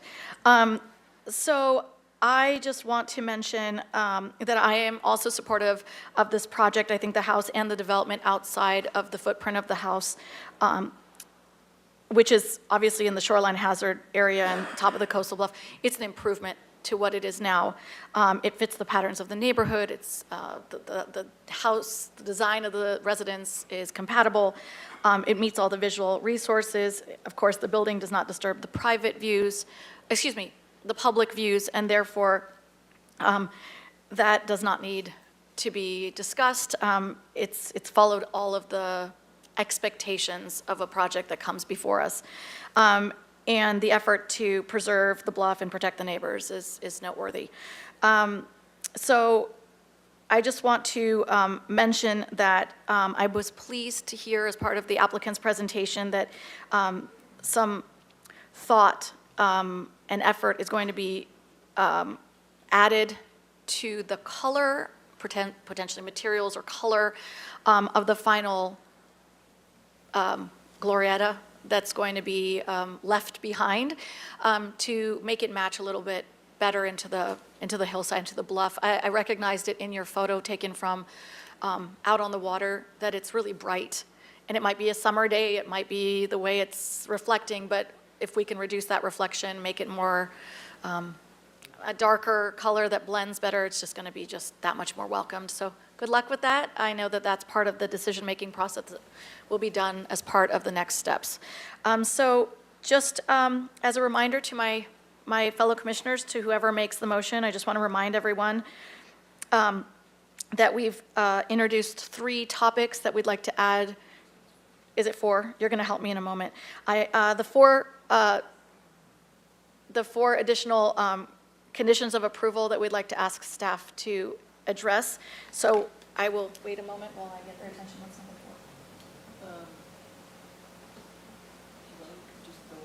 4? I have all but the 4th one, so. The solar panels 10 feet back from the bluff, Ms. Arciniega asked us to remove the references to the pool, the spa, and the ADU, the street tree, and the capacity and use of the Glorietta. Okay, so now I just want to make sure that we have your attention, Ms. Arciniega, because these are the things that we're going to discuss in just a moment with our conditions. But the 4 items is the discussion we just had on the tree, and if there's any damage, that it's to the responsibility of the homeowner. Number 2 was the discussion of capacity and use of the proposed remaining Gloriette deck. The discussion of the solar panels being 10 feet minimum back from the, what was it, the top of the coastal, no, was it top of the coastal bluff? It's area 3. Bluff Edge. Bluff Edge, very good. And then the last one was the one that Commissioner Wiscom just added, which was the discussion of the pool and spa area and removing the reference to it. Yes, I did capture those 3. I have a couple of comments as staff. One, I just noticed that this is minor, but since we're correcting things, page 23 of 142, it's the bluff monitoring program condition. Because that condition was directly taken from the report, it still references A and B in that condition, and it should be referencing parentheses 2 and 3, little 2, little 3. So I just want to note that on the record, and we can correct it as a typo, but I do want to add that. And then additionally, we received some feedback from the city attorney that there are concerns on limiting the occupancy for the deck because it goes into building code requirements, which kind of oversteps plannings. Okay. So I do have notes, though, in terms of maybe adding language more general around the prohibition of the deck space or structure for occupation and not allowing any addition of new floor area, something in that regard. Would it be more of a use, like a? Or use, so in those kinds of terms, I think are more appropriate to planning, if you want to work Yeah. with those. Thank you, and I'm just going to invite Commissioner Wiscom to add on. Thank you. I guess my language, if the city attorney would accept it, would be that really the use of the area is restricted to installation and maintenance and not for recreational purposes. That's nice and clean.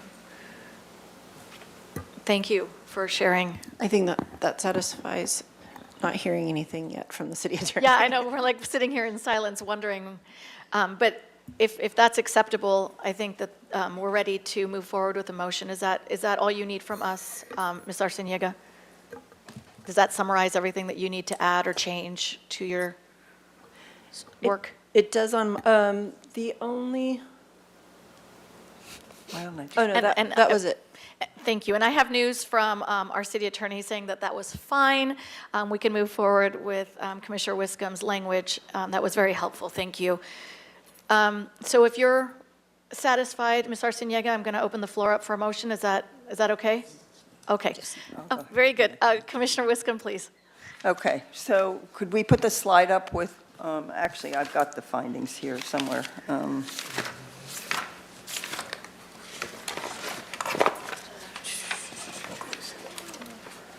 Ms. Arciniega, do you have a slide for us? If it's Okay. faster for you, we have it in the staff report as well. Yeah, it's on page 17 of 142. the Planning Commission can make the findings A for, this is section 10 of the staff report, for the environmental review.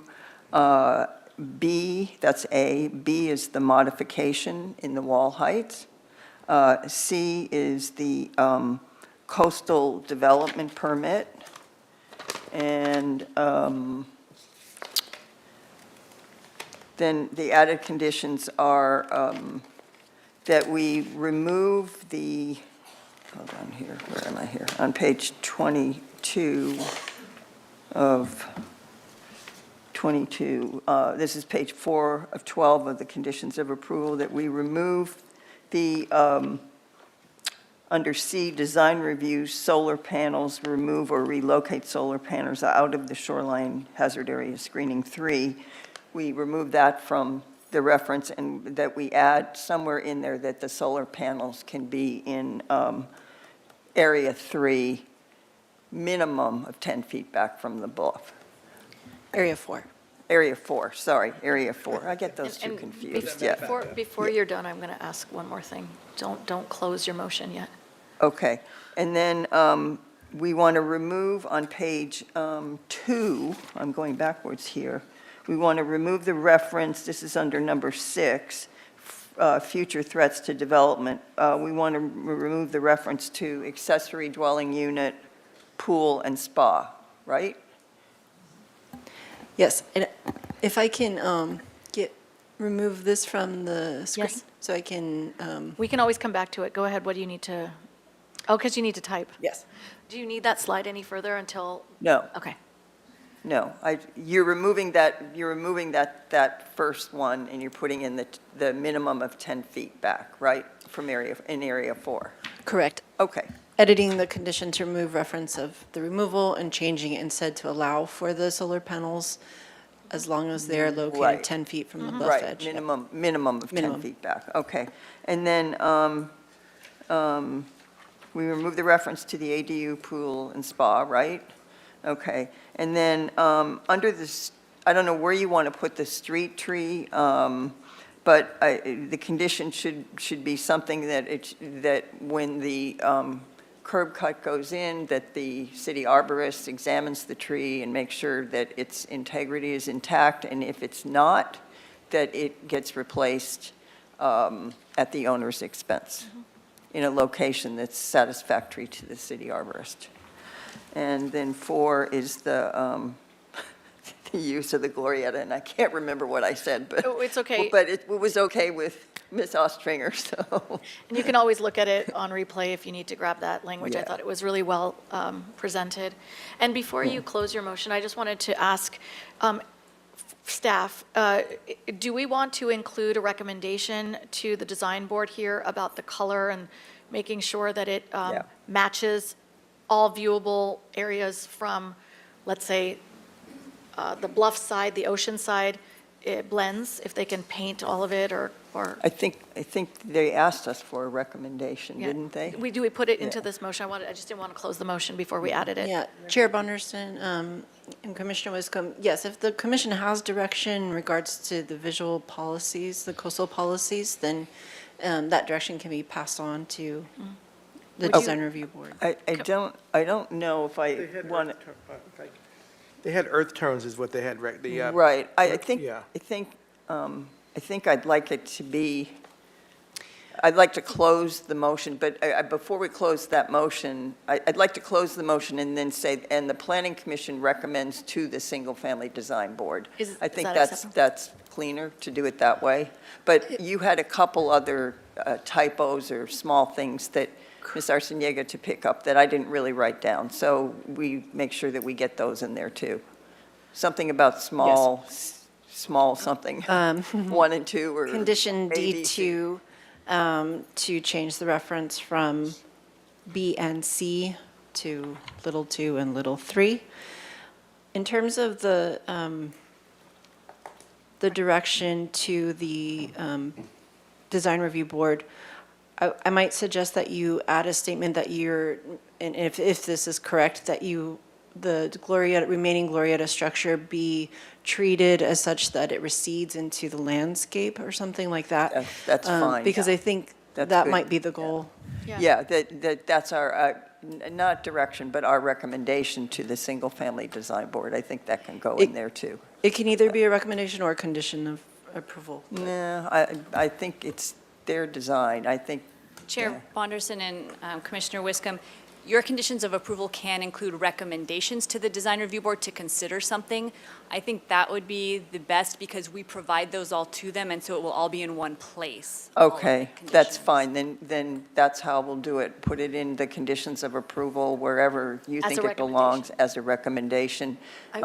Yeah, I might also state that it clarifies for the future record that that was the desire and requirement from the Planning Commission, that the structure not be changed in color or material at a future date to not recede into the bluff. Just that that's clear Okay. as the intent in Okay. terms of visual policy Yeah. consistency. then let's add that too. Okay, so it's really a two-part thing. We're making a recommendation to the single-family design board, and I liked your language about landscape colors, or recedes into the landscape, and, To support the visual policies. Yeah. That it doesn't stand out, that Yeah. it's not, Yeah. that any viewable Yeah. aspect, whether it be elevation or plan, blends into the natural color of the landscape. yeah, and then the second part of that was, Ms. Arciniega, your other suggestion, which was very good, that it doesn't be painted turquoise at some future day. And before we conclude the motion, hold on, Vice Chair Bauke, do you have something to add to this?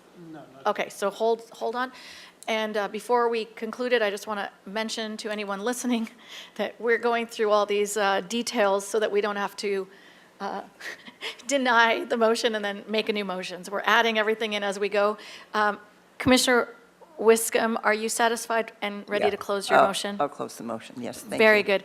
Vice Chair Bauke, would you like to speak? I'd like to second the motion. Thank you for seconding the motion. Do we have any discussion on the motion or at this time from any of our fellow planning commissioners? You're okay? All right, well, in that case, Ms. Johnson, do your magic. Give us a roll call vote. Thank you, Chair Bonderson. I'll take roll call vote. Commissioner DeLucia? Yes. Commissioner Wardlow? Yes. Commissioner Wiscom? Yes, Commissioner Boss? Yes. Vice Chair Bauke? Yes. Chair Bonderson? Yes. Motion passes. Wonderful, unanimously passes, so congratulations to the applicant team and to the owner.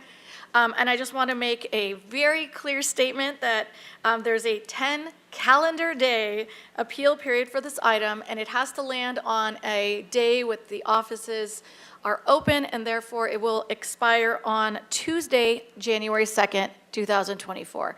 That concludes this project.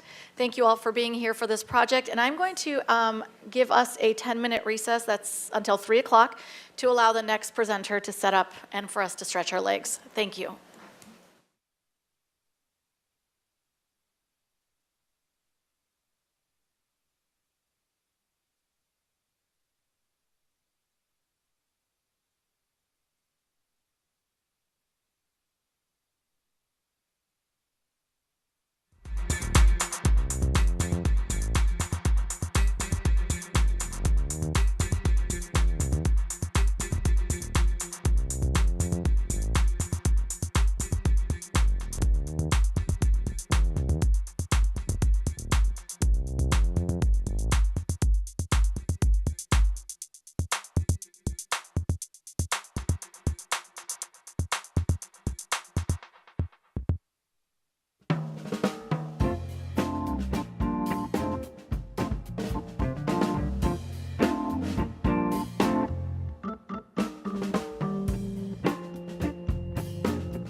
Thank you, everyone, for being in your seats. We are ready to reconvene, and it is exactly 3 o'clock. I'd like to introduce the next item, item 4B, which is a citywide traffic model update. And we have Jessica Grant here from the city's transportation department to present to us. And, supervising transportation planner, Jessica Grant. And I will ask you to introduce your colleague for us. The floor is yours. Please go right Okay. ahead. All right, good afternoon, Chair Bonderson, and happy holidays, Commissioners. I am Jessica Grant, a Supervising Transportation Planner, and sitting next to me is our traffic consultant, Deepak Kashyap. And yes, he's been assisting us with everything related to this traffic model update that we'll be talking about today. So the recommendation that we're going to be asking you is a recommendation to City Council to adopt the citywide traffic model development report and user's guide, the traffic impact analysis, the updated land development team traffic analysis guidelines, and the land development CEQA transportation analysis guidelines. That is a mouthful. We will revisit this action item at the end, but just wanted to have it up front for context. And I will move now into the presentation. I have about 25-minute presentation before you today. Because none of the Planning Commission that's currently sitting on the Planning Commission was here during the general plan update of 2011, I did want to make sure that I covered briefly the history of traffic management in Santa Barbara and how we got to the traffic management strategy. an element of the traffic management strategy is to do traffic impact assessments. And usually through traffic impact assessments, there is a model. We've had a Santa Barbara travel model. Now we have an updated one that has more bells and whistles. Before it just focused on level of service when we did our traffic analysis. But we needed it to do more because the new threshold for environmental review is vehicle miles traveled. So it also has that capability. And because it has that capability, we were able to update and have new guidelines specific to our land development projects related to vehicle miles traveled review. So we're going to start in the 60s.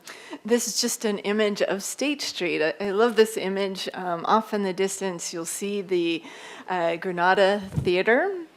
This was taken right during this time of the holiday period, and this is just what State Street looked like several decades ago. What was interesting that came out of the land use element in 1964, and I want to read this quote, is there's a growing awareness in most communities that the automobile is getting out of hand and that its influence on the urban scene is becoming dictatorial rather than beneficent. It is the instrument whereby free rein was given to the urban sprawl. With the increase in population and prosperity, the automobile is demanding more and more land for its exclusive use. All the city needs is a few more cars to attain the unhappy distinction of becoming like Los Angeles.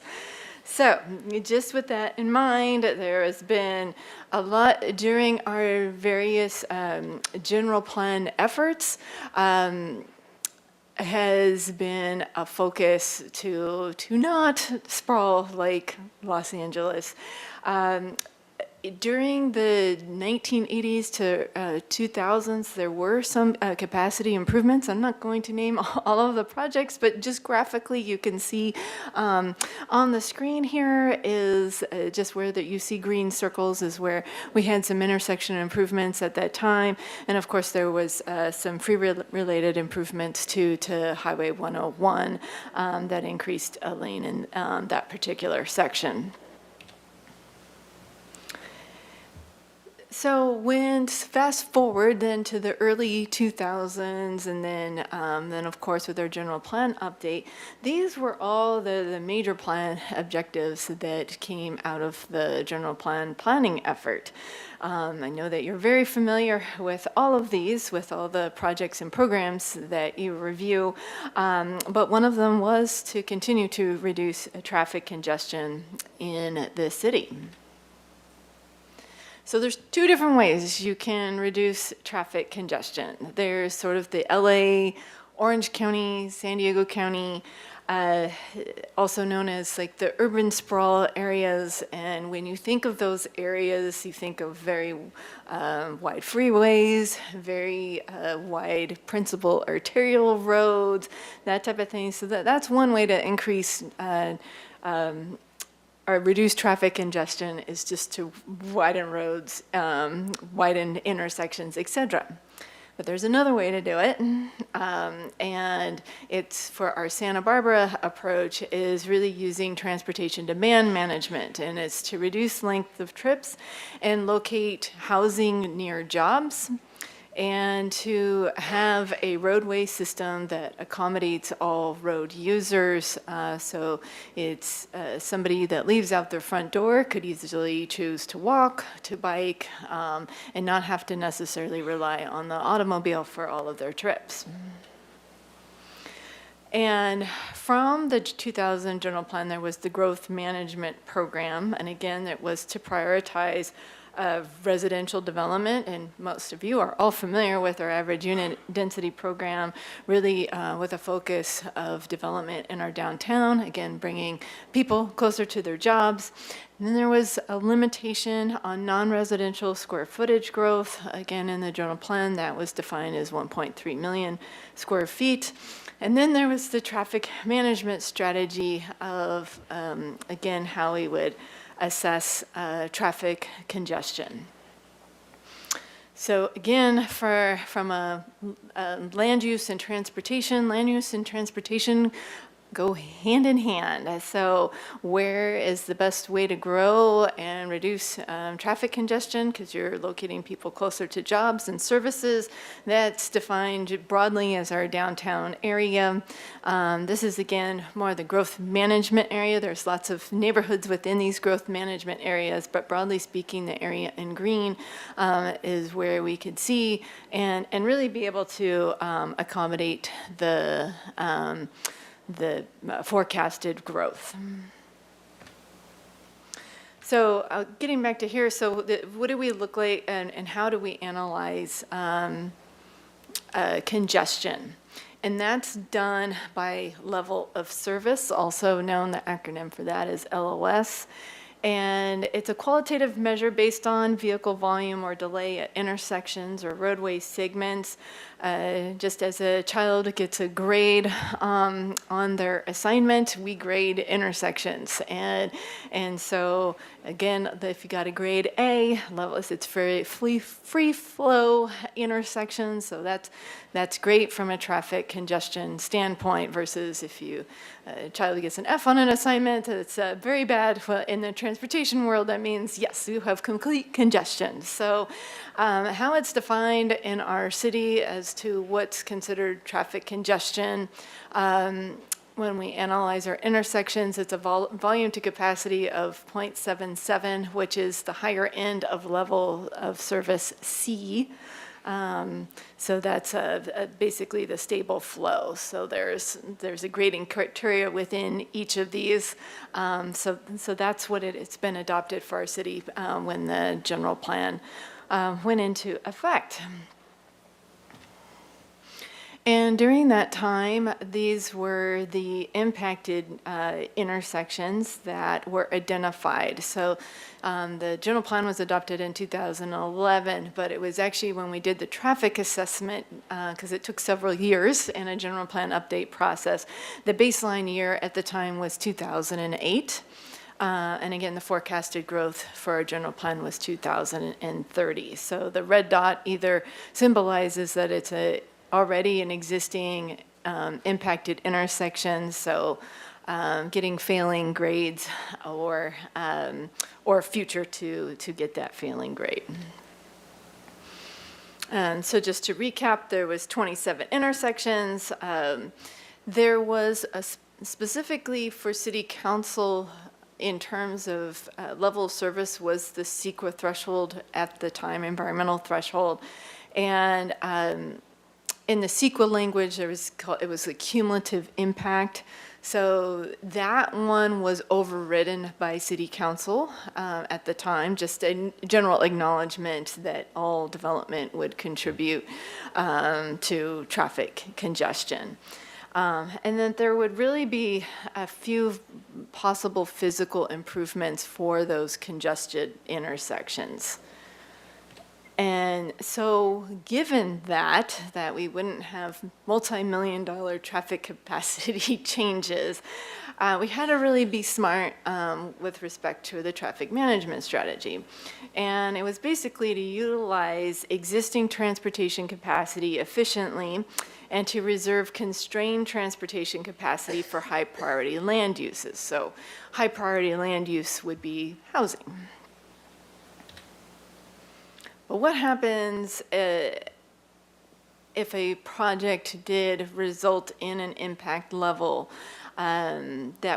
so from a land development, and what we're looking at is, would a single project have a disproportionate share of the remaining roadway capacity? So that's what the transportation planning team evaluates when we do our project reviews.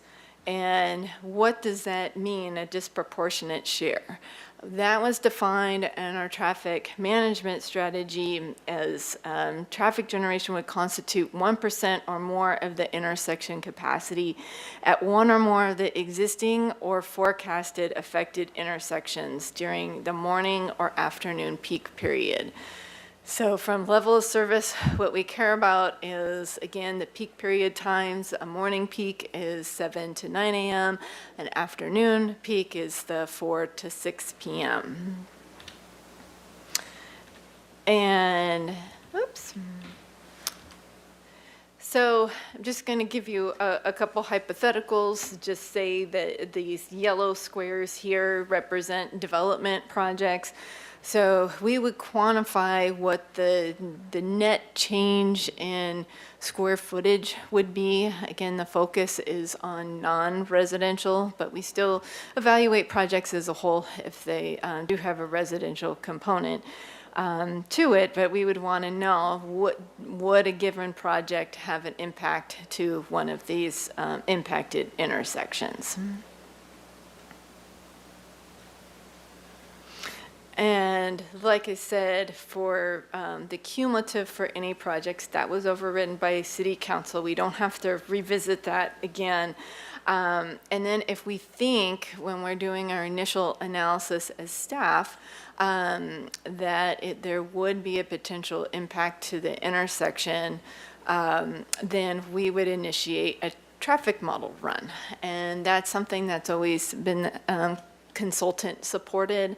Our prior consultant was Farron Pierce, and then now our new consultant is Iteris, and they would help us model that effort.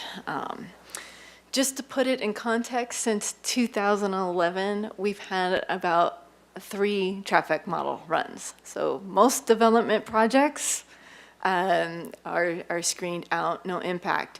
Why is that? Most of them, like a lot of our development, we were already thinking ahead of time for strategic growth in the downtown areas, which has the least amount of traffic.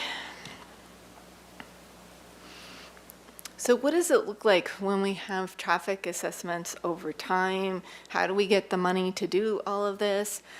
So basically, when there's any net new residential units or net new non-residential square footage, there is a nominal fee that an applicant team will have to pay. And over time, that would help us conduct citywide traffic counts and then validate our traffic model over time. So since the one that was done in 2008, there was one done in 2015, and then now 2020. So roughly speaking, with our growth, it takes about 5 to 7 years of assessing those fees to then initiate another model run. So as you notice, we are in year 2023, almost at 2024. Why are we using 2020? We did initiate this contract probably right around 2021, but we wanted to keep pre-pandemic traffic volumes, so that's why we stuck with the 2020. How is it compared to traffic now? It's pretty close with our PM peaks, but we're still seeing some anomalies in the AM peak period. And so we wanted to have sort of a conservative review when we were doing this model, and that's why we chose pre-pandemic times. And then it's, we have adaptive management program. You've heard that term probably with other programs within our general plan, is that all of this is to be adaptive over time. So we will revisit the traffic management strategy over time.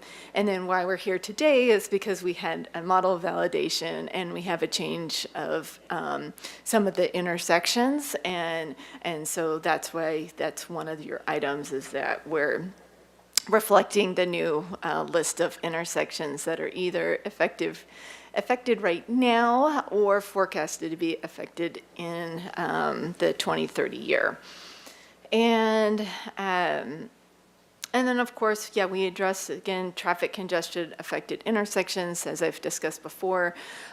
We don't necessarily have the millions of dollars of investment. We rather choose for our infrastructure to do different mode choices. The only things of recent that we've had for capital projects for some of the impacted intersections is we've changed some stop-controlled intersections to roundabouts. So Las Positas Cliff would be one of those. So that one was on one of the intersections that was before, but now is off. Operationally, it's doing well. And then Olive Mill Roundabout is another example. Coming soon is the Los Patos Cabrillo Roundabout. And those are mainly, again, tied to mitigation projects with the Highway 101, but because the Highway 101 project that you just saw on today's agenda too, that does increase capacity, and then we had some effects from a transportation-related project on the system, and that's why you're seeing those projects come in. So with our new consultant and evaluating the traffic impact analysis, these are the list of intersections. Ironically, we still end up at 27. They're slightly different from the ones from our last model update, but very, very close. And again, we study about 50 intersections, so 27 of those are the ones that made the list. And so when we evaluate our land development projects, these are the intersections of concerns that we'll take particular attention to. Again, so not one development sends more than 1% of traffic to that impacted intersection. Okay, so that's all level of service related, traffic congestion related. But some of you might be thinking, oh, well, we changed from level of service to vehicle miles traveled. And that is indeed correct. A couple of years ago, so the SB stands for Senate Bill 743, and that eliminated traffic congestion as a CEQA impact, and that became effective back in July of 2020. At that time, I think we were at Planning Commission probably in June of 2020, down to the wire. And at that time, we did update the growth management ordinance, traffic management strategy then, and the traffic impact analysis guidelines, which is basically a subset of the traffic management strategy. Basically, what we did in 2020 was we took out everything related for traffic congestion as a CEQA impact, but we retained it still as policy because traffic congestion is still a goal of the general plan to focus on. But then, as per state regulations, we continued on also now evaluating projects for vehicle miles traveled. I'll go over the differences in just a minute. And since that time, we weren't ready to put city-specific vehicle miles guidelines in place back in 2020. We wanted to use just the existing CEQA guidelines in the Office of Planning and Research. They were the ones that had all the technical guidance for review, see what that was like in practice. And now that we've been in practice, there's a few things that we needed really in support of, and that's what ITERIS helped us with that, of creating our own thresholds that are still within the parameters of the CEQA guidelines and technical guidance from the state. But it helped just for us to be able to quantify our local vehicle miles traveled and in relation to comparing our regional vehicle miles traveled, which is some of the criteria that the state guidance provides. So we realized for the 2008 and 2015 traffic models that we had really were just that. They just did traffic impact assessments. We needed to refine our model and also make sure that it could translate to vehicle miles traveled as well. So it couldn't, and that's what ITERIS helped us build. And we built it off of the Santa Barbara County SBCAG, the Association of Governments model. And that's what other jurisdictions within our county region are also doing, for example, City of Goleta. And then now we call it the Santa Barbara Travel Model. It's just a subset of the larger regional model. Again, we're using the baseline of 2020. And the travel model forecasts, there's a few efforts going in, of course, that we've just updating checking in on the general plan again with the housing element, which also needed vehicle miles traveled for their environmental analysis.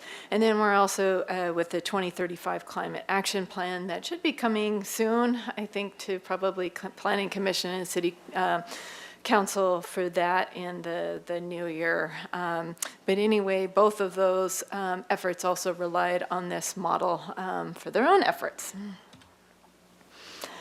So let's just recap again the difference between level of service and vehicle miles traveled. Again, level of service is a measure of congestion and of intersection, and it helps us with design and operations analysis. That's the grade level example that I went over with. And then vehicle miles traveled is a measure of total vehicle travel. And so level of service is used to evaluate impacts, so intersection focused. Vehicle miles traveled is used to evaluate regional impacts on greenhouse gas emissions and effects of climate change. And then level of service, that we look again at the AM and peak periods. Vehicle miles traveled doesn't care about that. It just wants to know what's on the road, how many cars, what's the emissions, and on all of this. How do we address it that way? So it looks at daily vehicular use. So again, this went into effect in 2020. There's a few ways on how you can quantify vehicle miles traveled. It can be assessed per capita, so for population. That's what we use for residential review. If it's like office retail, it's by employee. If you have a mixed-use project, then it's a combination of both. And then just generally speaking, again, vehicle miles traveled is lower in denser areas where you have a diversity of land uses versus vehicle, it's increased when you don't have those choices and the land uses are spread apart, where walking, biking, or transit might not be options. And again, from our standpoint, and when we review projects, it's always in the context to the regional vehicle miles traveled. We can go into some of the questions, but just generally speaking, the travel model is consistent on how you do traffic models with trip generation. Again, that's basically our long-range planning division fed the consultant everything from existing land uses to forecasted land uses. You'll see some of the numbers in the staff report are the same, like 5,400 residential units. That's for the housing element. You'll see those same numbers.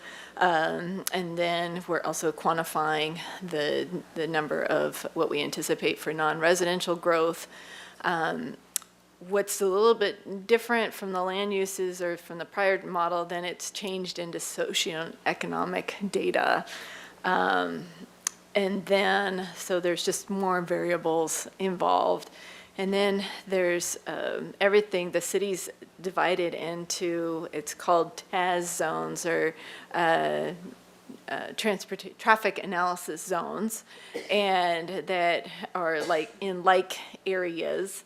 And then there's basically, from those generated trips, how are they distributed amongst the city? What's the mode split? Vehicles, bikes, transit, that type of thing. And how is the traffic assigned? So just spatially, again, this is just a map. What we've had, so areas 1 and 2 are the least for vehicle miles traveled versus areas 3 and 4.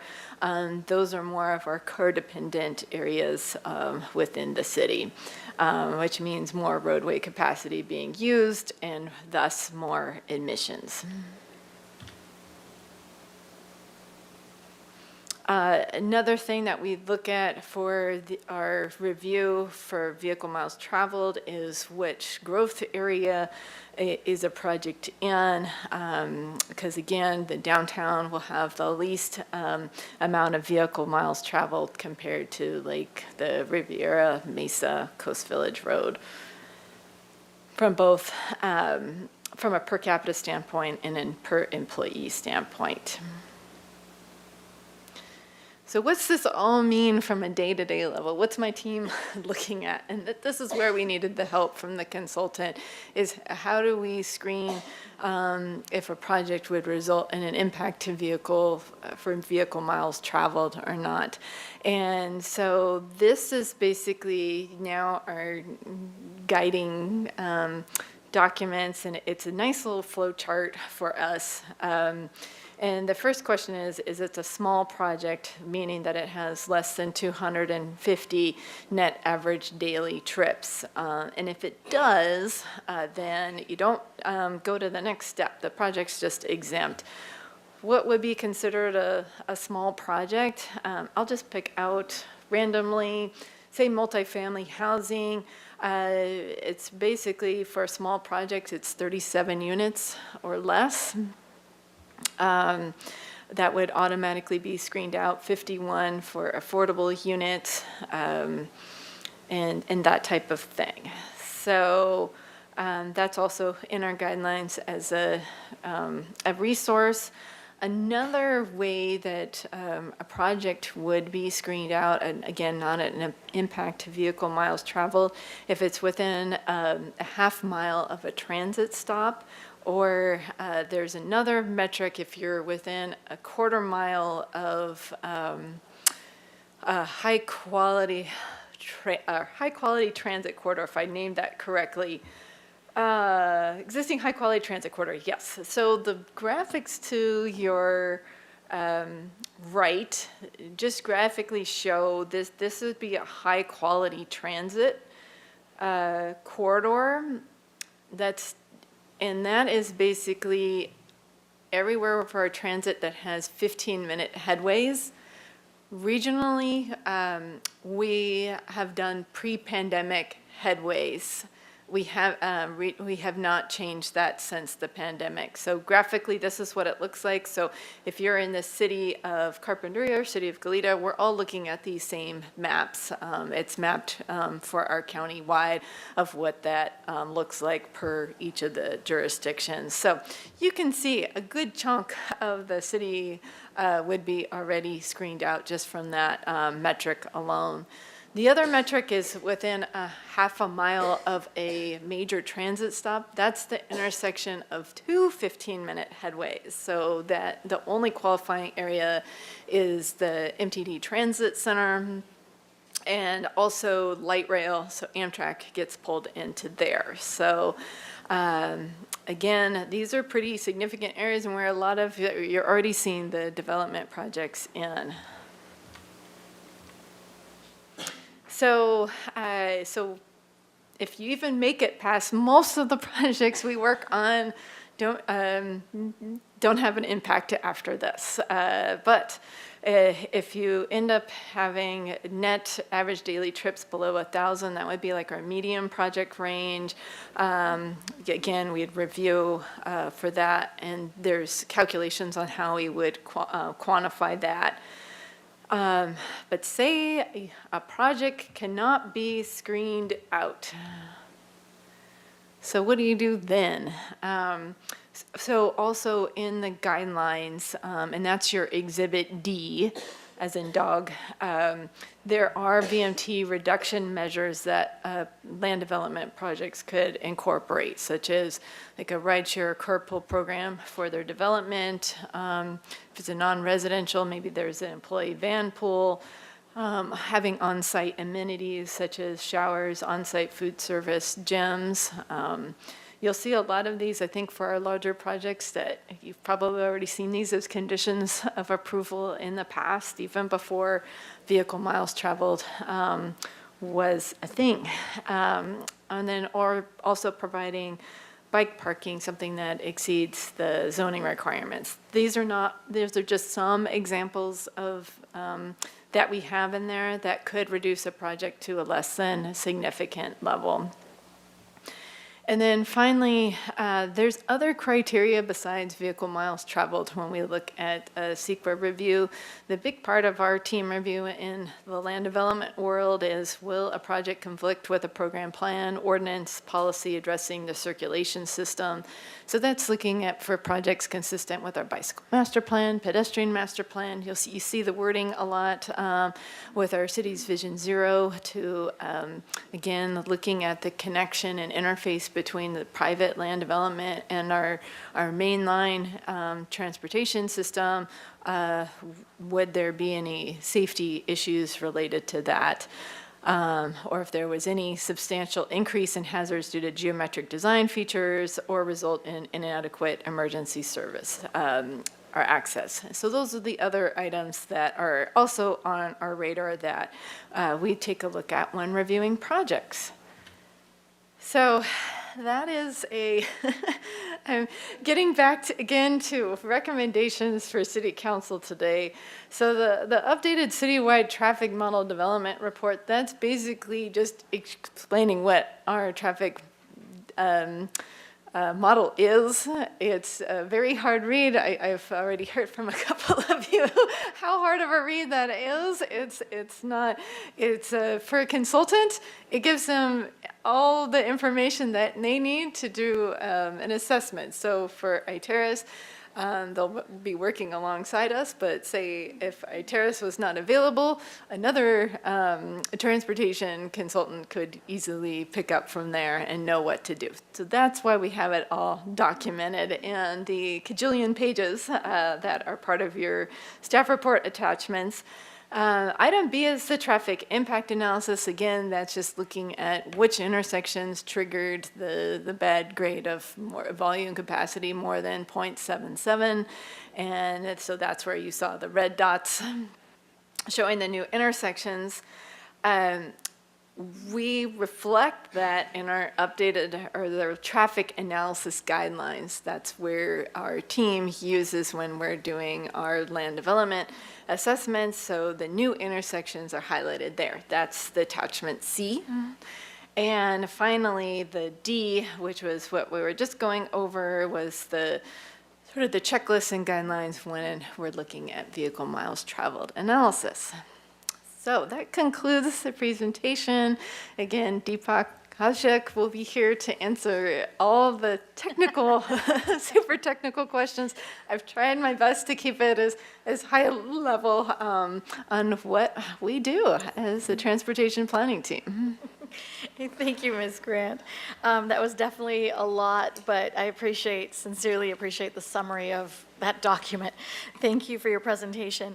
I'm going to turn to Ms. Johnson now and see if we may have any public commenters on this item, either remote or in the room here with us. Thank you, Chair Bonderson. If you would like to speak and you're in the audience, you can fill out a speaker slip at the back of the room. I'm not seeing any movement. We also did not have any virtual participants at this time, and we did not receive any written correspondence for this item, so I'll turn it back over to you, Chair Bonderson. Thank you, Ms. Johnson. So at this time, I'll go ahead and open it up for questions. Do any of my fellow commissioners want to ask questions? Thank you, Commissioner Wiscombe. You can go first. Thank you, Madam Chair, and thank you, Ms. Grant. That was a great summary. I'm still going to go with I want the dictionary of acronyms, because it was like, what was that one? Anyway, I just have a couple quick questions. So I was going to ask, have we had any 1% or more congested intersections with projects? And you said, yes, we've had 3 since 2011. Was one the cottage workforce housing? I'm just curious if you recall what they are, or what one of them is, or... Right, that's a good question. I don't think that one triggered the cumulative for the cottage For all the hospital rehabilitation, which was our largest project, but they had some specific mitigation to relook at better access that we're still trying to analyze to get to and from. Yes, the ones of probably most recent that we've reviewed that I think there's a couple projects that haven't hit your desk yet. So okay. one of them being, I think, the Somo Funk project, the 121 yes. East Mason. Yes. And I'm not sure if that's, yeah, so, okay, so that's still in review right now. But again, that one's a mixed-use project, and so that one, again, will be evaluated at a policy level of how we would address that. And usually what we're looking at is what's the legitimate nexus to the project to, is there other improvements that we can do other than address a full multi-million-dollar change of a freeway segment. So, and then there had been 301 East Yananali. There's been a couple generations of that project. At one point, when there was a large grocery store proposed there, that one did result in that. And I believe there's one or two more that we ran the model. We felt like we needed the expertise from a traffic modeler, but at the end of the day, did not result in an impact. Okay, thank you for that. That was just more a curiosity question. Thank you. And then on the 1%, and you may not have a definitive answer to this, but that's the trigger, 1% or greater. And what is the relation with respect to the grade that you get? In other words, if you're impacted at 1%, so that triggers certain things, are you thinking that you might lose half a grade or a whole grade or what? Right. So from a traffic, now that it's a policy and not secret review, in the past, if a project triggered the 1% threshold, they were typically redesigning before coming to Planning Commission for review. Okay, okay. And so they wouldn't trigger that. Yeah, but do you think if, okay, yeah, that makes sense. So it's really not a valid question because if it's 1% or greater, then, so maybe I'll ask it in a different way. No, let me not. Let me just forget about it then. Okay. And then you had the most impacted intersections up and the ones with the big red dots. And it seemed to me that there were, in all the cases, or not all the cases, but a lot of the cases, the impacted ones were like two or three or four that are around the 101. So we don't necessarily control those, do we? Is that Caltrans, or how does that work? So, thank you, committee member Wiscombe through the chair. Some of them are, freeway adjacent that we do not control, that we would need to collaborate with Caltrans on if there was going to be significant improvements. The dollar threshold for significant freeway changes is probably in the hundreds of millions of dollars, which is why we have limitations on non-residential growth in our city to, again, to try to be still wanting residential growth in our city, not as an impact, but limiting commercial, knowing that we don't have the capacity for those full changes. And we probably don't, as a city, want to go there anyway. Again, I don't think there is an interest, or that quote back from the 60s to turn into Los Angeles with, because when you think of it, if you're for widened roads or widened intersections, what would change? You'd have to buy adjacent private properties, and that wouldn't happen. And so, again, it's really looking at our transportation holistically, and there's other ways to reduce traffic congestion through good active transportation improvement. So even if you're always going to be a driver, you still want to support active transportation because it gives other people choices on our roadway system to not always be in a car. Okay, thank you, because it seems like quite a few of these are really out of our control, pretty much. We're getting demerits for them. I can't think of a better word, sorry. But Yeah, that's fine. Okay, and then, so talking about funding and things like that, I'm just curious, we get a lot of money. This is kudos to you and the department. We get a lot of grant money. So can you just tell us how much grant money we get or how much we've gotten? I mean, it's, For active transportation, or yes, for active transportation, just from one source that we are so thankful for. It's about $94 million to date since that program, the state program, the active transportation program, went live in 2014. So we're working on some pretty transformational projects that would really be a huge city benefit. and do you consider the Cliff Drive one an active transportation program? You do? Yes, Okay, yes. yeah. I mean, I know it's pedestrian and bike related, but Yes. it's So, active. yeah, that's it's a $30 million project. Yes, and it's to, again, it's biking and walking as well. And it used to be a freeway or highway. Right. The state route Yeah, system. State Route 225. Yes, right. Been there, done that, yeah. And so trying to really, now that we own it, when it was relinquished back in 2014, I believe, 2013, 2013, No, it was 2014. while I was on the commission, so, yeah. Certain sections, the latest section where Cliff Drive was, that was the late 2000s. But anyway, that one will have tremendous crossing improvements. Yeah, as well. okay. Well, kudos to you. I know Yeah. you guys do just a marvelous job with the Thank you. grant money. So, okay, and then I just had one last question. And this was on page 264 of some document, but I think it was probably it was the traffic impact analysis. In the brief reading materials that you gave us for Yes. for this. Yeah. So, but I think it's in your staff report too. So 24 of 50 intersections are operating at a congested level, okay?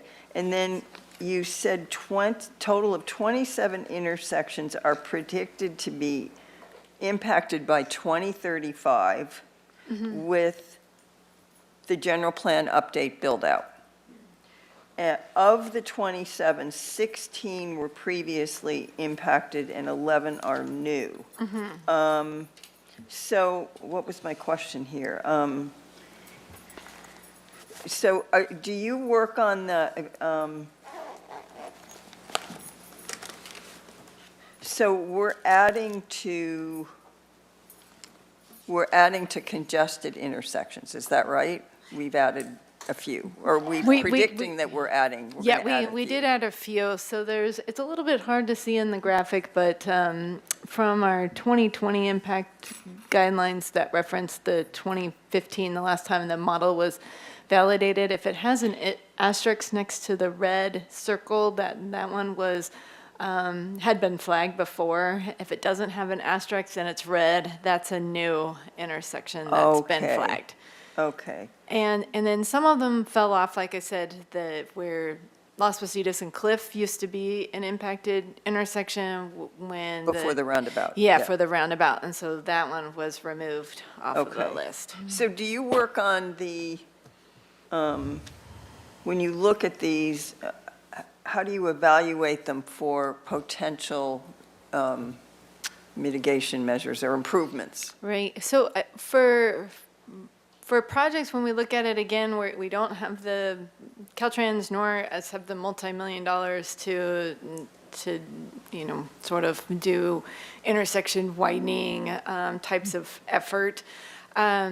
But what money that we do have, because we're a Vision Zero city, to eliminate all fatalities and severe injuries in our roadway, we look at intersections more with the safety lens, again, knowing that we can't change a capacity, but we're looking at really just safety improvements. So from a land development perspective and how a project might interface with one of those impacted intersections, we're looking more through the safety lens.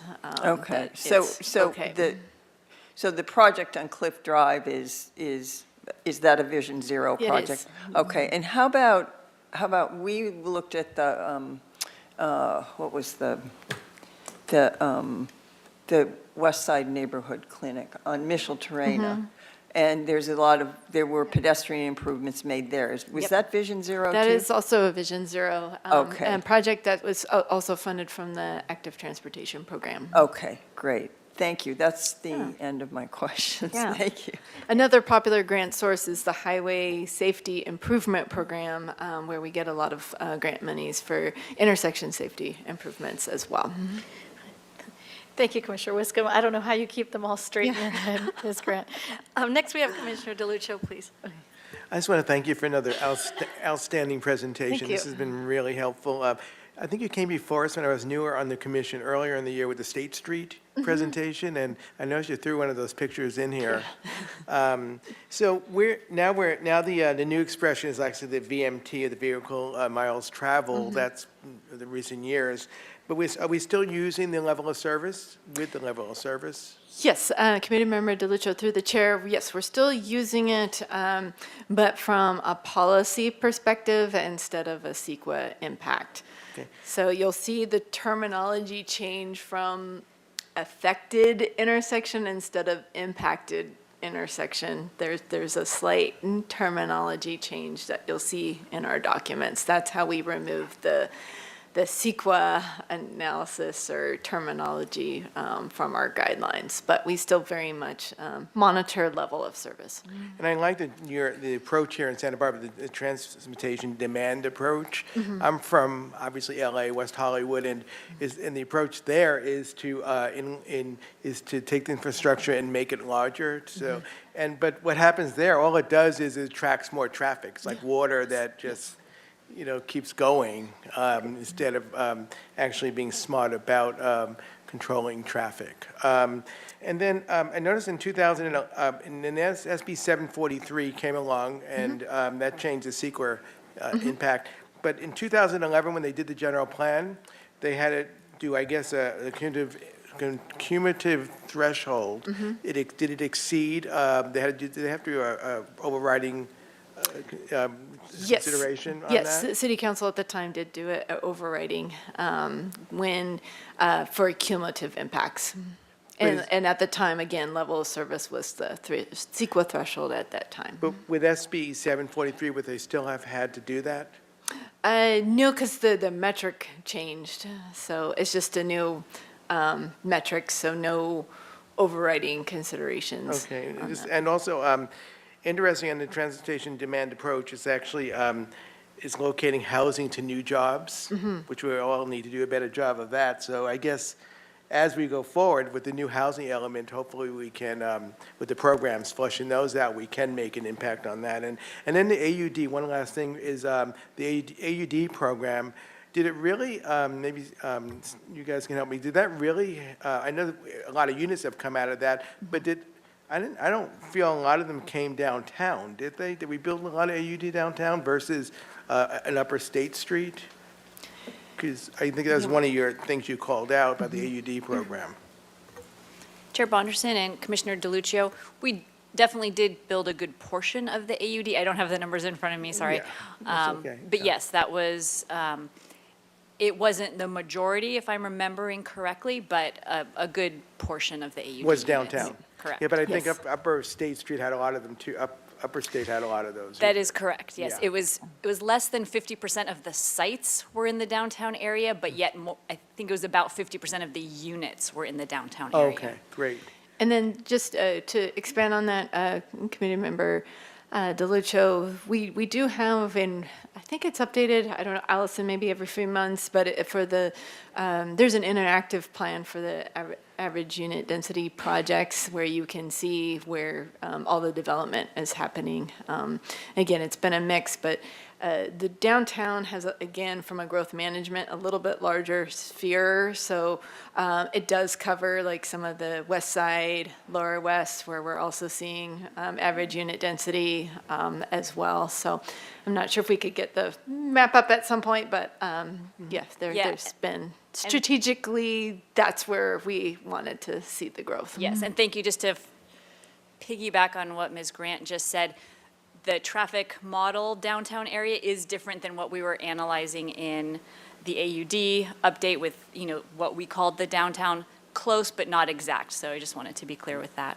Thank you very much. Thank you, Commissioner DeLuccio. Next, we have Commissioner Boss, please. Thank you, Madam Chair. I really appreciate the summary. This one was tough for me to absorb everything. So thank you for the presentation today. A couple questions. One, just about the modeling. I know you, in the presentation today and a bit throughout the packet, you talked about kind of changing industries and changing, I guess, titles of industries. Can you talk more about that, how you're looking at the past and then anticipating what's coming and what might impact the traffic in terms of modeling? So things like AUD has an impact, hotel development. Can you talk more about that? Sure. Commissioner Boss, through the chair, so that's what really early on in the analysis, before Iteris could even start working, was a really close collaboration with our planning team. And they're the ones that feed us all, or feed the consultant and for all the analysis of where they're anticipating that growth. And for those 5,400 units, again, you'll see, I think in part of the housing element was the opportunity sites and all of that. So we generally know, again, from a traffic modeler standpoint, where that's coming from. And likewise, again, based upon the land uses for the non-residential square footage as well. That's also fed from long-range planning of what they have estimates for that. And so then that's all fed into then the model. So we look at both, and before we even go to forecasting, the existing conditions has to be calibrated and validated. And once that, and that's a big effort. And Deepak, feel free at any time if you want to go into those details. But once that's done, and that takes, that took a long process just to make sure that we're in the realm. And then from there, we could do the actual forecasting to the 2030, 2035 years. That's looking at all industries, residential, non-residential, what's Yes, in the queue, yes, and then what yes. we're supposed to be doing. Okay. Exactly. Thank you. And then there were a couple slides, 14 and 15, that I may have misunderstood. So the way that I read it was you're looking at projects with disproportionate share only in downtown, or are you looking citywide? That would be citywide. Okay, thank you. I think those are my only questions for now. Thank you. Thank you, Commissioner Boss. Next, we have Commissioner Wardlow, please. Thank you, Chair Bonderson. And thank you, staff. This is a really significant report. I'm going to do my best to ask some questions that I hope are somewhat helpful. So my first question is, so our projected growth rate of 2.24%, is that typical of surrounding communities like Ventura and San Luis Obispo, or are we experiencing a higher growth rate than other communities? Do you have a... I'm trying to think from, yeah. Yeah, that's a good question. So the growth rate you're referring to is the rate from the very old counts that we use to bring up to the baseline year. So that's we're talking about looking backwards at the historical count. As far as how that compares, I think it's pretty similar. A lot of agencies use 1% per year as a real round number to project future growth. That could be a little aggressive, but is what a lot of agencies use. So 2.2% over the course of the years between the count data is, I'd say it's more or less in line. It's kind of hard to come up with that answer right on the spot, but yeah, I don't think it's out of whack from these other Right. cities. It's consistent, yeah, within our city and our general growth of what we've had in the city of Santa Barbara. I think I also sit on the Regional Transportation Technical Committee through our region. Dan Golett's my counterpart in planning that also sits on our planning board for that. And we've seen that the SBCAG's been working on just general vehicle miles traveled and just general travel trends. And I'll forward that because it's a really good PowerPoint. The only other city that's had a more significant growth, like within our region, is the city of Santa Maria. They've been growing at a higher rate than the rest of the cities in our region. All right, thank you. And do we feel that our efforts around multimodal and, really encouraging alternative uses of transportation is working in terms of addressing some of these concerns around specific intersections, or do we feel, are these separate efforts? Like, how is that playing together? So it does play together, and really until recently, there hasn't been funding outside of like the active transportation program. That's really where we've been able to work on large-scale active transportation projects. And so that's something that we're continuing to track, and with pre and post volumes for cyclists and pedestrians. So that's an ongoing effort to try to move the needle on our, to increase walking and biking. We do exceed national averages. But we've had a big uptick in ped and bike for pandemic, leveling off again. So that's something that we'll continue to monitor and required through our existing policies that we monitor that. And do we think that increasing the multimodal use will help address some of these intersections, since we've seen such a jump in the increase in the amount of numbers of impacted intersections? That is the goal, yes. But we won't have numbers until we have it in place. And typically when we look at infrastructure changes, we usually have to have something within 6 months of in operation before we start to analyze that to track trends. Okay, thank you. And then I saw your slide on mitigation efforts, so ways in which we can try to encourage less trips and less, usage of vehicles. Was that pertaining, and it noted like gyms and on-site services and restaurants, is that specific to like housing developments or just any kind of developments?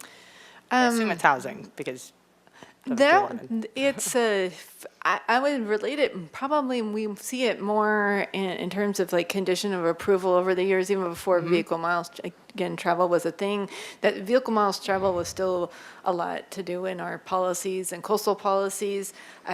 So where you see that most would be like, say, a hotel development or large office, or even with the cottage rehab project. Then they have a little bit different shifts than everything, but they do have on-site shower facilities, on-site food, so they're not dependent upon going in their car to go get lunch every day, for example. Or if they go out for a run, that they don't have to drive somewhere to then take a shower, that they have on-site shower facilities. So that's something that you'll see frequent in some of our larger projects for that. I guess I asked that because obviously some of those amenities that you're noting, right, when we think about development projects, we often try to discourage those types of amenities because of the fact that it increases the price tag on, whoever's using either, whether it's a hotel or whether it's a housing development. So that's a little, obviously it makes sense, but it's a little concerning just from the affordability perspective. And then I think that one of my fellow commissioners asked what the other three projects were that triggered the, overview. Did you answer which ones? Did 710 Milpas potentially hit one of those? Because I'm No, concerned yes. about that intersection in that area Right. when that development No, goes through.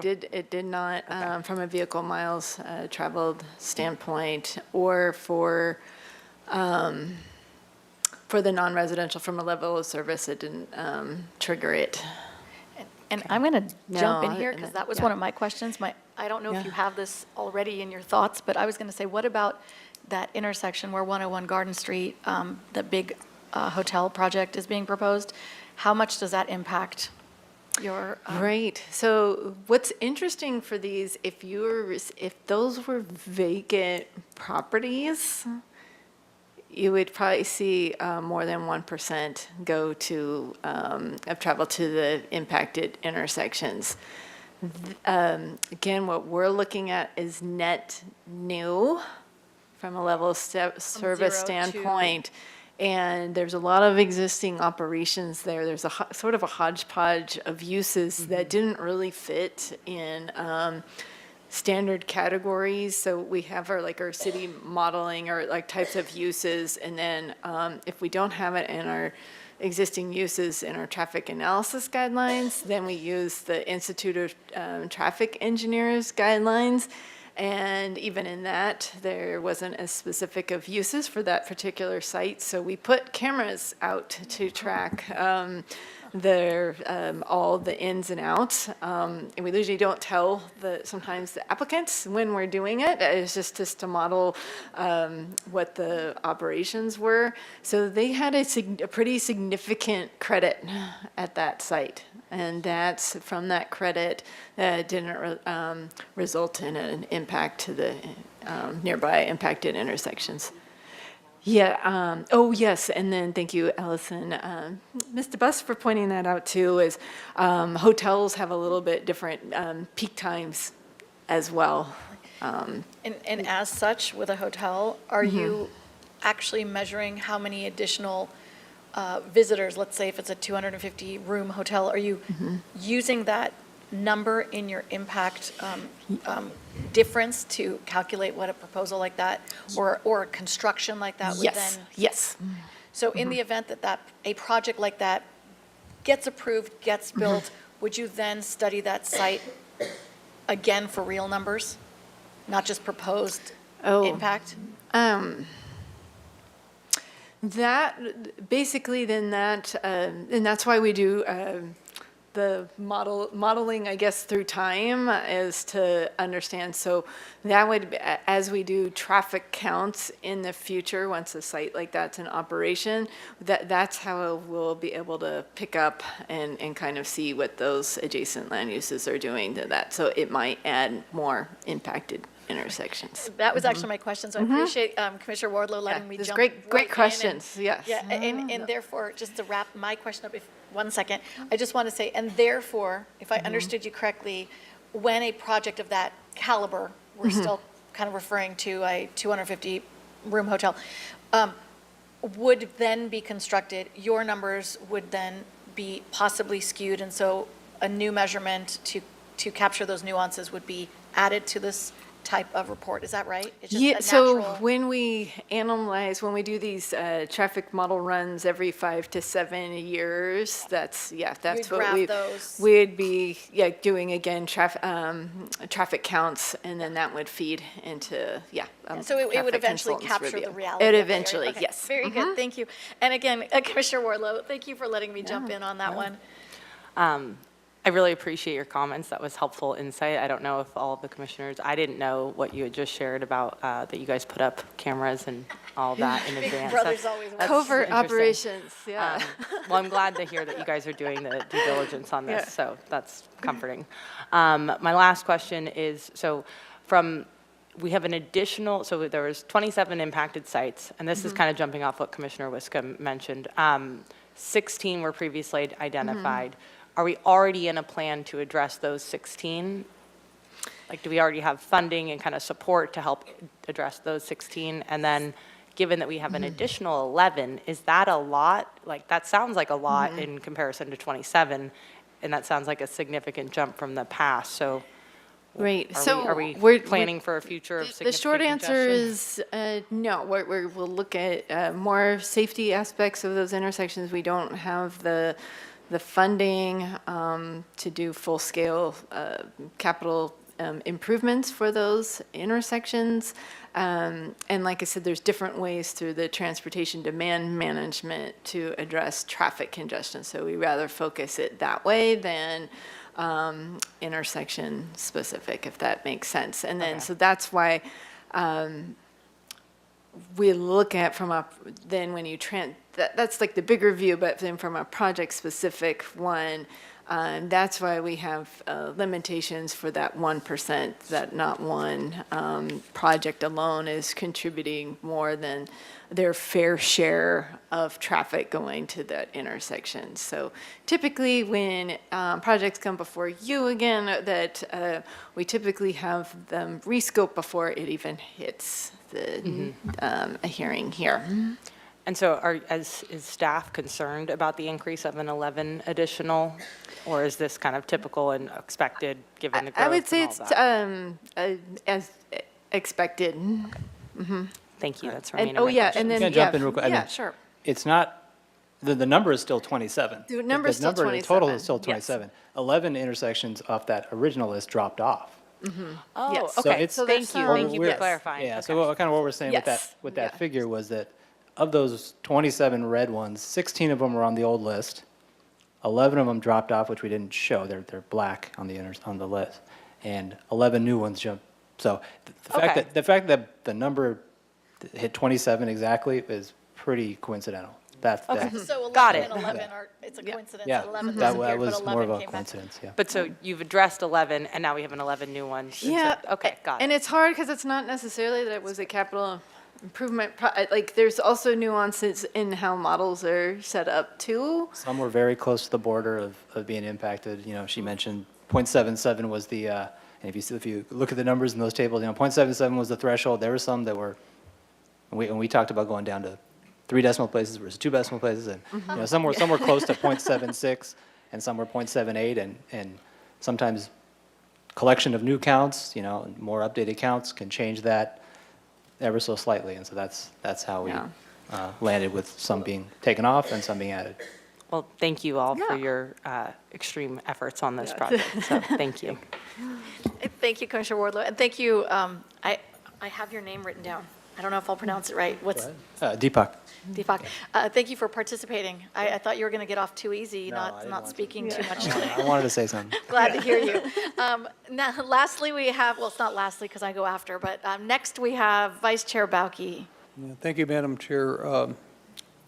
Ms. Grant, first off, thank you for your hard work, and this is quite a package, especially all the exhibits. I went through all those, and it's like, okay, the city's got a whole new way of doing things, and we're now documenting it, and we're putting it in the record so it can be used by the professionals out there. So thank you for all that.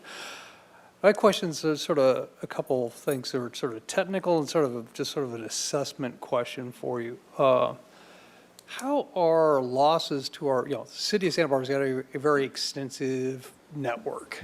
We'll use it, the term is used in the business, and it's got a lot of connectivity. How are losses in the network or losses of potential network capacity addressed in using these new methods? Let's see. That's a good question. I'm trying to figure out how best to approach that.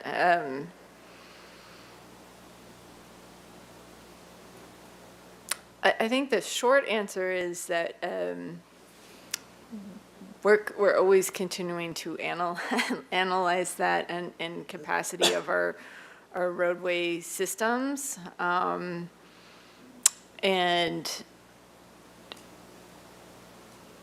And these are, again, all these processes are tools that we use. But like in a VMT world, vehicle miles traveled is not necessarily concerned about congestion per se. Like, we've retained it as policy. So if something from a vehicle miles traveled standpoint is better? Like, for example, I'm trying to think, Well, would be a good, do you well, want, those, go ahead. the and then I'll add. capacity reducing project is like a bike lane that Right. is put in where you had a 4-lane and now you've gone down to 2 lanes with a bike lane. In the CEQA guidelines, those would be exempt from Right. from a VMT analysis. I don't believe they would be exempt from a level of service, but So, yeah, so thank you. That's what I was trying to formulate in my head. So like a recent example from a capacity standpoint that we would look at is when we did a lane reduction on De La Vina between Carrillo and Haley. So instead of 2 vehicular southbound lanes, we have 1 vehicular lane now and a bike lane. That was done because we had a collision pattern history from vehicles, vehicle to vehicle, vehicle ped, and vehicle to bike. And so we put in that improvement from a traffic capacity. It's reduced, but not enough to a significant level. And we would still, sometimes again, we're looking that it wouldn't be a huge significant impact. In our case and for our system in our downtown, it's more of a positive, significant impact that we on our mode choices and safety. So that's what we're balancing sometimes between capacity versus safety. Okay. Because you wouldn't want, again, if you want the LA or Orange County examples, then you're building, 50-mile-per-hour streets. That's not Santa Barbara. I definitely understand the distinction. Mm-hmm. When we have situations like we've got some major projects coming towards us, I'll use Lacumba Plaza as Mm-hmm. an example, which, that area has a very, well, I'll call it constrained Mm-hmm. network of limited connectivity. How does our new package address potential for extensive changes in the network and increase connectivity? Great question, Commissioner Bucky, through the chair. That's under review right now. We're still trying to get an understanding of that. So I don't have, we have a public record of the pre-application review team letters where we've had some of our initial concerns for that. What we're still trying to understand, again, when we look at our transportation system, it's net new square footage. And there's a significant amount of square footage and that is being demolished. And so that's what we're trying to understand is what the net new traffic volume is from that. And understanding from that, because we're going from a retail to then mixed use, and what does that look like in terms of our AM and PM peak periods.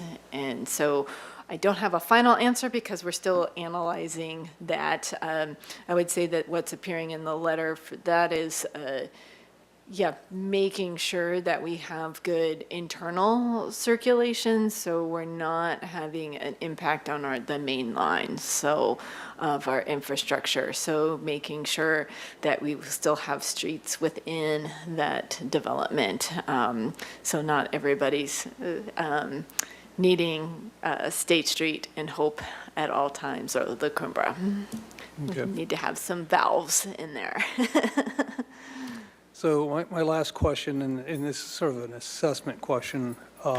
Back in the old days, using LOS, it was pretty easy to trigger CEQA through the threshold process and then identify mitigation measures and extract those as conditions of approval.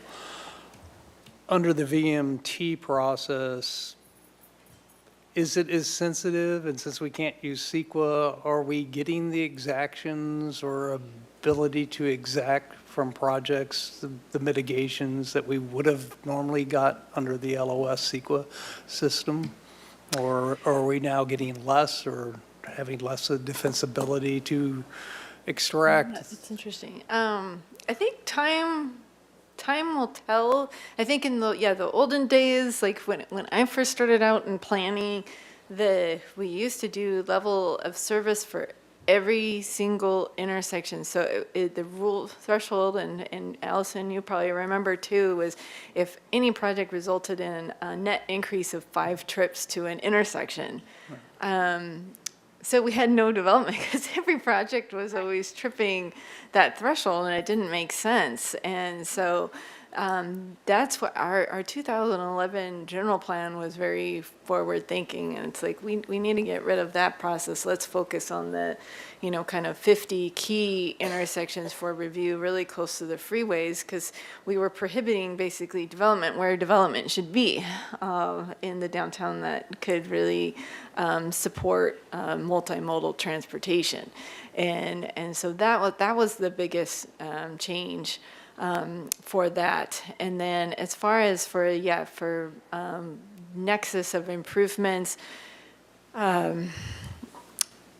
we'll see from that as it results in, for VMT, there's so many that won't ever become close to an impact, but there's other categories. That's why I try to point out at the end with our existing policies in place that there's other mechanisms to trigger the appropriate right-of-way improvements for a development project.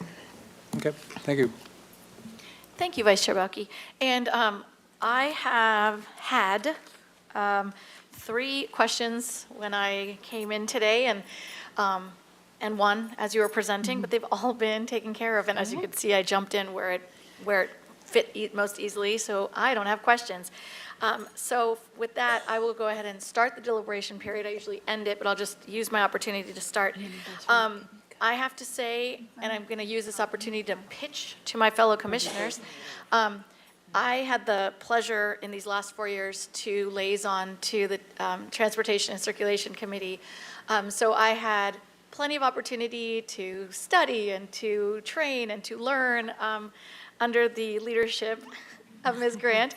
And so there were certain things that came along with this project that I had heard of before, I was familiar with, and it really, really helped. I think this particular committee and access to this information helped me tremendously as a planning commissioner, because the infrastructure that goes behind development is a massive part of what we need to understand, especially when it comes to increased housing in our community.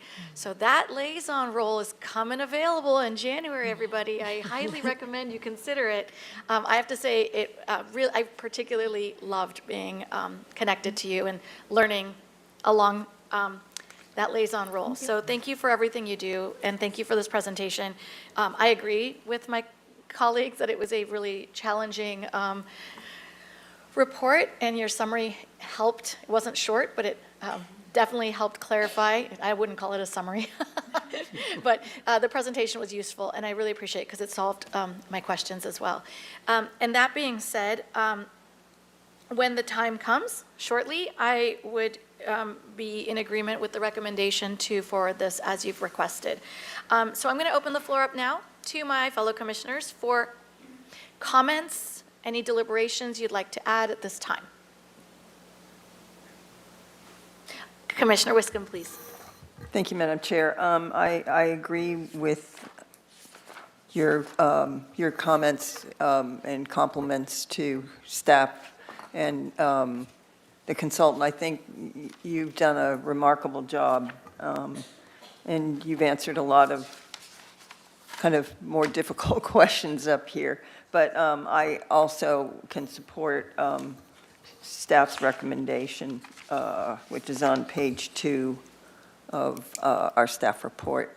And thank you for everything you do, and thank you for all the grant money you've gotten. We have a lot going on in the city because of that, and you're doing a great job. Thank you. Anyone else? Commissioner DeLuccio, please, go ahead. Well, when we make a motion, I could second the motion. Would you like to make the recommendation? I can ask Yeah, I can Ms. make Grant to put the slide up to Yeah, help I have it us. right in front of me, too. Okay. That the Planning Commission recommends the City Council to adopt the updated citywide traffic model development report and users guide. the updated traffic impact analysis, the updated land development team traffic analysis guidelines, and the land development team SEQA transportation analysis guidelines. I'll Very- second his motion. Thank you. You took the words out of my mouth. So we have a motion from Commissioner DeLuccio, a second from Commissioner Wardlow. Are there any discussion or comments from anyone on the motion? I see none. So, Ms. Johnson, would you give us our roll call vote? Thank you, Chair Bonderson. I'll take roll call vote. Commissioner Wardlow, Yes. Commissioner Wiscom, Yes. Commissioner Boss, Yes. Commissioner DeLuccio, Yes. Vice Chair Bauke, Yes. Chair Bonderson. Yes. Motion passes. Wonderful. Ms. Grant, do you have everything you need from us today? We do. Thank you so much. And yes, appreciate all your time for reviewing all of those documents. And then just a shout out to Deepak Kajik for leading the ITERIS team. It is much appreciative on our end as well, because as you can see with all those attachments, it's a heavy lift. And that really freed up the time that, yeah, our small but mighty transportation planning team could just focus on some of the current reviews, and happy to, yeah, move this forward through the process. So thank you all. Thank you, and it's good to hear that our consultants helped tremendously. That's exactly what we want from you. Thank you for being here. So that concludes item 4 and leads us to our administrative agenda. I anticipate, Commissioner Boss, you have some catch-up reports for staff hearing officer for us? Apologies, I've been working on storm response and have not had an opportunity Okay. to review them. Well, January. I'm sorry I landed it on you that way. I apologize. Your hands are full. So are there any other reports at this time? Not today. Well, I just want to quickly advertise that not only is the Transportation and Circulation Committee coming available, but so is ABR and the State Street Advisory Committee, since those were my liaison primary roles. And I wanted to just mention the State Street Advisory Committee is in a very, I'm going to say, sensitive spot. We don't know if it's going to continue into the new year. They are actively working on a report to present to City Council, scheduled for February, and it's an anticipated pre-scheduled hearing that we have been working towards since the beginning, the formation of this committee.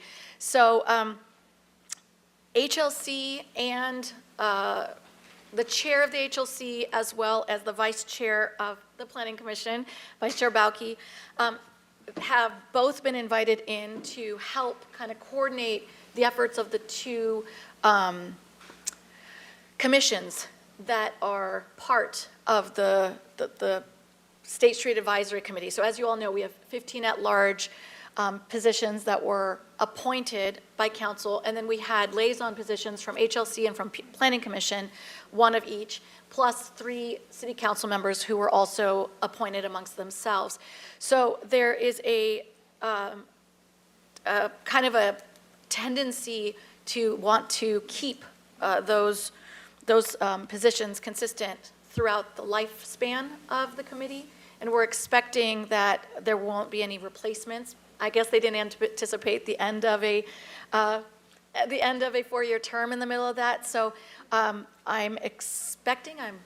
anticipating that because of Vice Chair Bauke's participation thus far and his link in, he would likely be the one to take over in my absence, and that will be discussed in January. And formally nominated and accepted. So I just wanted to bring that up, let everyone know the history behind it.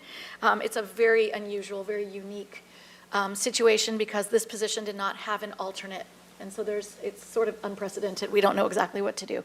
So I'm glad that I was able to, preemptively prepare you, and they invited you in without me even knowing about it. And so there's going to be some sort of connection in my absence. So that being said, I just want to wrap up with some final words before concluding our hearing. And I'll just say that, as you all know, this is my last hearing as a city planning commissioner, and I have been reflecting a lot over the last several weeks. not just informal settings, but also at the at the holiday party last week, and in meeting new members of the community. And I wanted to sort of share some final thoughts with all of you, some highlights, and I'll start with a personal story. Since I was 5 years old, growing up right here in Santa Barbara, I always wanted to be an architect and design cities. And I even have drawings that my parents kept that I made as a child that showed floor plans for homes and layouts for neighborhoods that then connected to city streets, that connected to freeways and retail areas with parking lots, and then more neighborhoods. And I have to say, as a child, at least looking back on my childhood, I got that inspiration by simply looking out the window when my family would drive around town and taking walks in the neighborhoods and downtown Santa Barbara.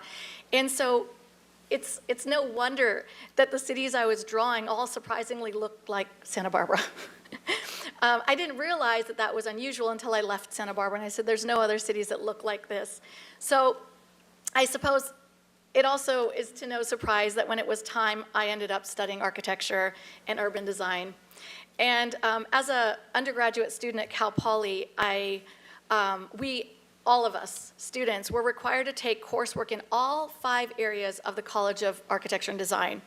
And we learned about the importance of design review boards and the Planning Commission and their roles both as a public entity as well as their importance and influence in shaping the cities of our future. And since that college age, I was taught that the highest position an architect or a land use planner could attain in our careers was not to actually own our own firms or design a famous building, but to actually be on the Planning Commission and to serve our community.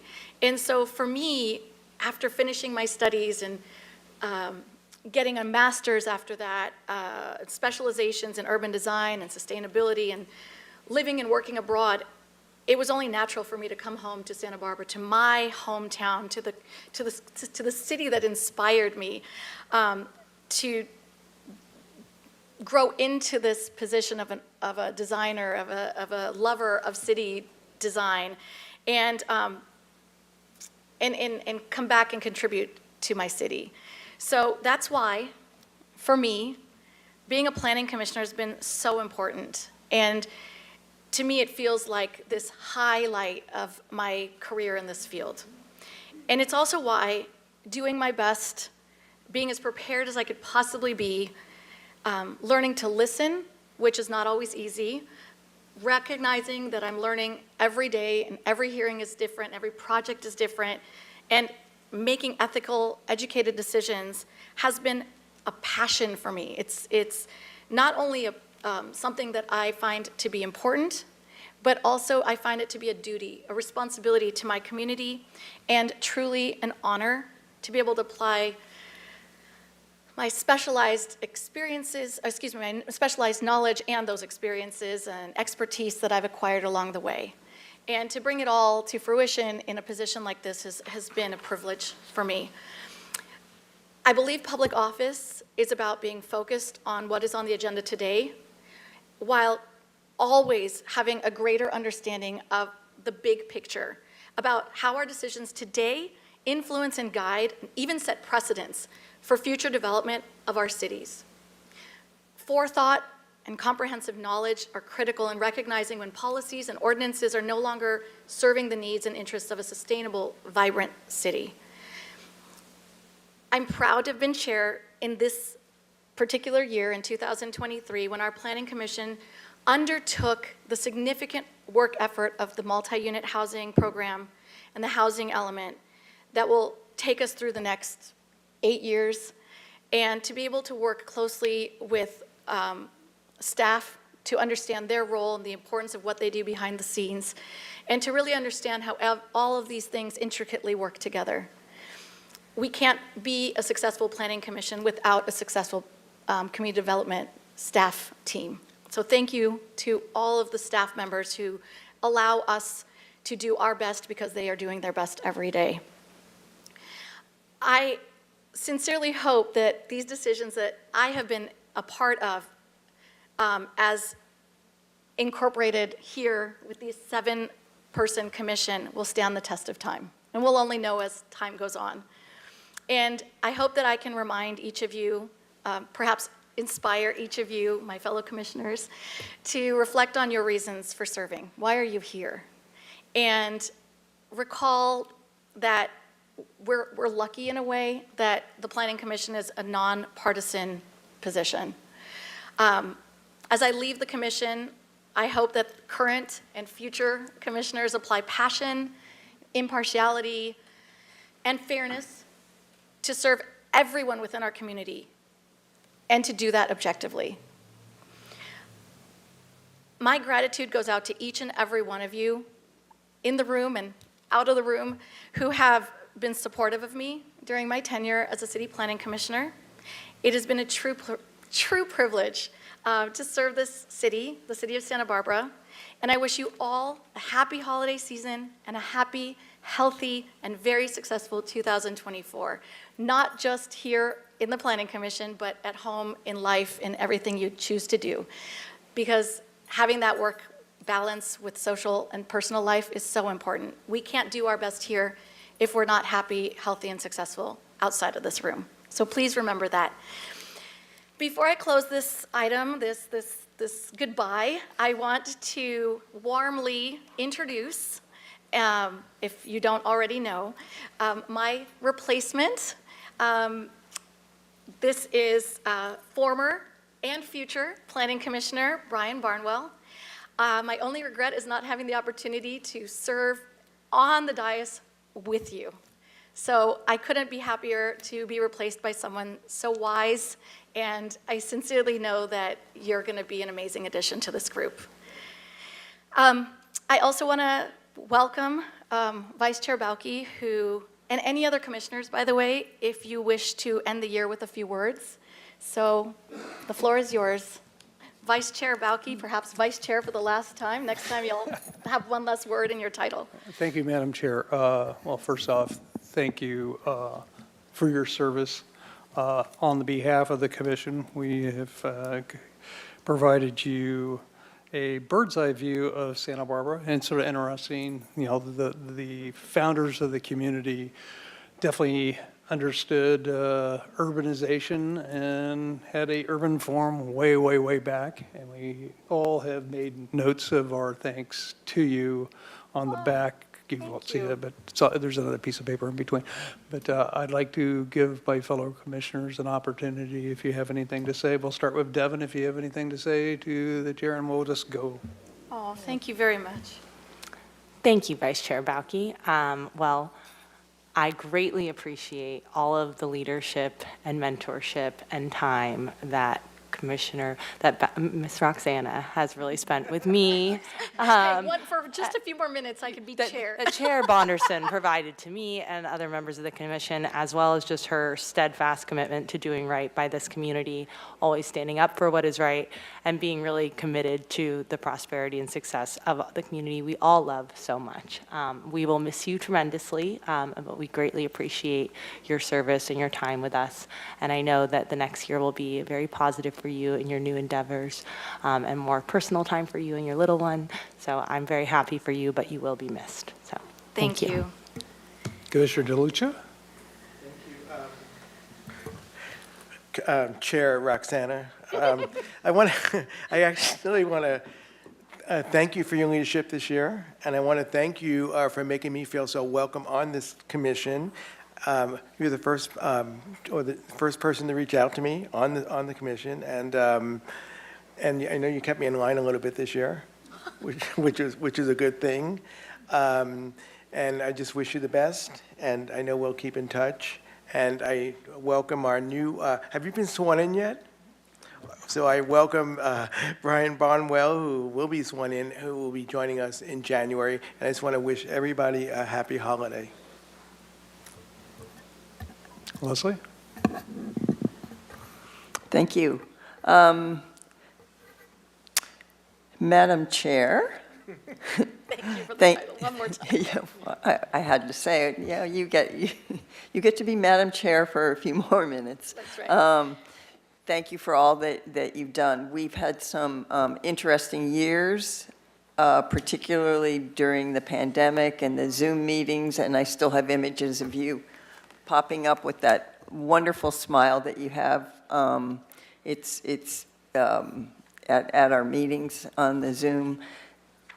And you've been a great asset to the Planning Commission and a great chair. And I also want to welcome Brian Barnwell. I've heard great things, as I told him, and I'm looking forward to serving with you. And I'd also like to give a big shout out to staff. You've worked very, very hard, and I don't have. I have too many nice things to say about all of you. So happy holidays to everybody. Madam Chair, best to you in your future endeavors, and enjoy your daughter. Thank you. Commissioner Boss. Madam Chair, thank you also for, this was a packed year, and it was my first year on the Planning Commission, so guiding me from just coffee and getting to know me and really made me feel welcome on the Planning Commission was just a great start to the year. And we've had some doozy packets, including this one this week, and you've really guided me through all of it and always answered the questions no matter what time, guided me to the right staff person with my lots and lots of questions, and just really appreciate your patience and your willingness to do whatever it takes to make sure that we're successful as a body. So thank you. Thank you as well. And I just want to, I guess, conclude by saying this is a very appropriate kind of goodbye card gift, because this is literally what I studied to go to architecture school and urban design school, and then give back prior to Planning Commission by giving tours of Santa Barbara. And so this is like in a single image, like everything that Santa Barbara stands for me, the grid, you know, and the early planning. So thank you. It couldn't have been a better goodbye gift. And I just want to say, Commissioner Wiskup, you were absolutely right. The last 4 years have been unprecedented in a sense of difficulty, having to me starting with 2 hearings on the dais before we went into pandemic mode, and not seeing you all in person for another 2.5 years, 2 years and 9 months. And during that time, getting pregnant and nobody even knew because you couldn't see past this line, and having a baby and nobody knew because she was born on a Sunday and I didn't miss a hearing because I was right there back on Thursday, and it became almost like a funny little goal of mine to see how long I could pull it off before anyone found out that I had gone through this entire experience and never missed a hearing. And to look back, I think I missed maybe 2 in 4 years. And, I'm very proud of that. I didn't want to miss any. I wanted to make sure that my time counted and that I could give as much as I could give. And I'm really glad to say that I did do that to the best of my ability, and thank you all for these gracious words. Very, very appreciative. So now that concludes our December 21st Planning Commission hearing, and our next meeting is tentatively scheduled for Thursday, January 11th, and unless something changes, you'll all be back up here and I'll be watching you on TV. So thank you all for being here. Happiest of holidays. Have a wonderful rest of the day today. It is 4:40. Goodbye.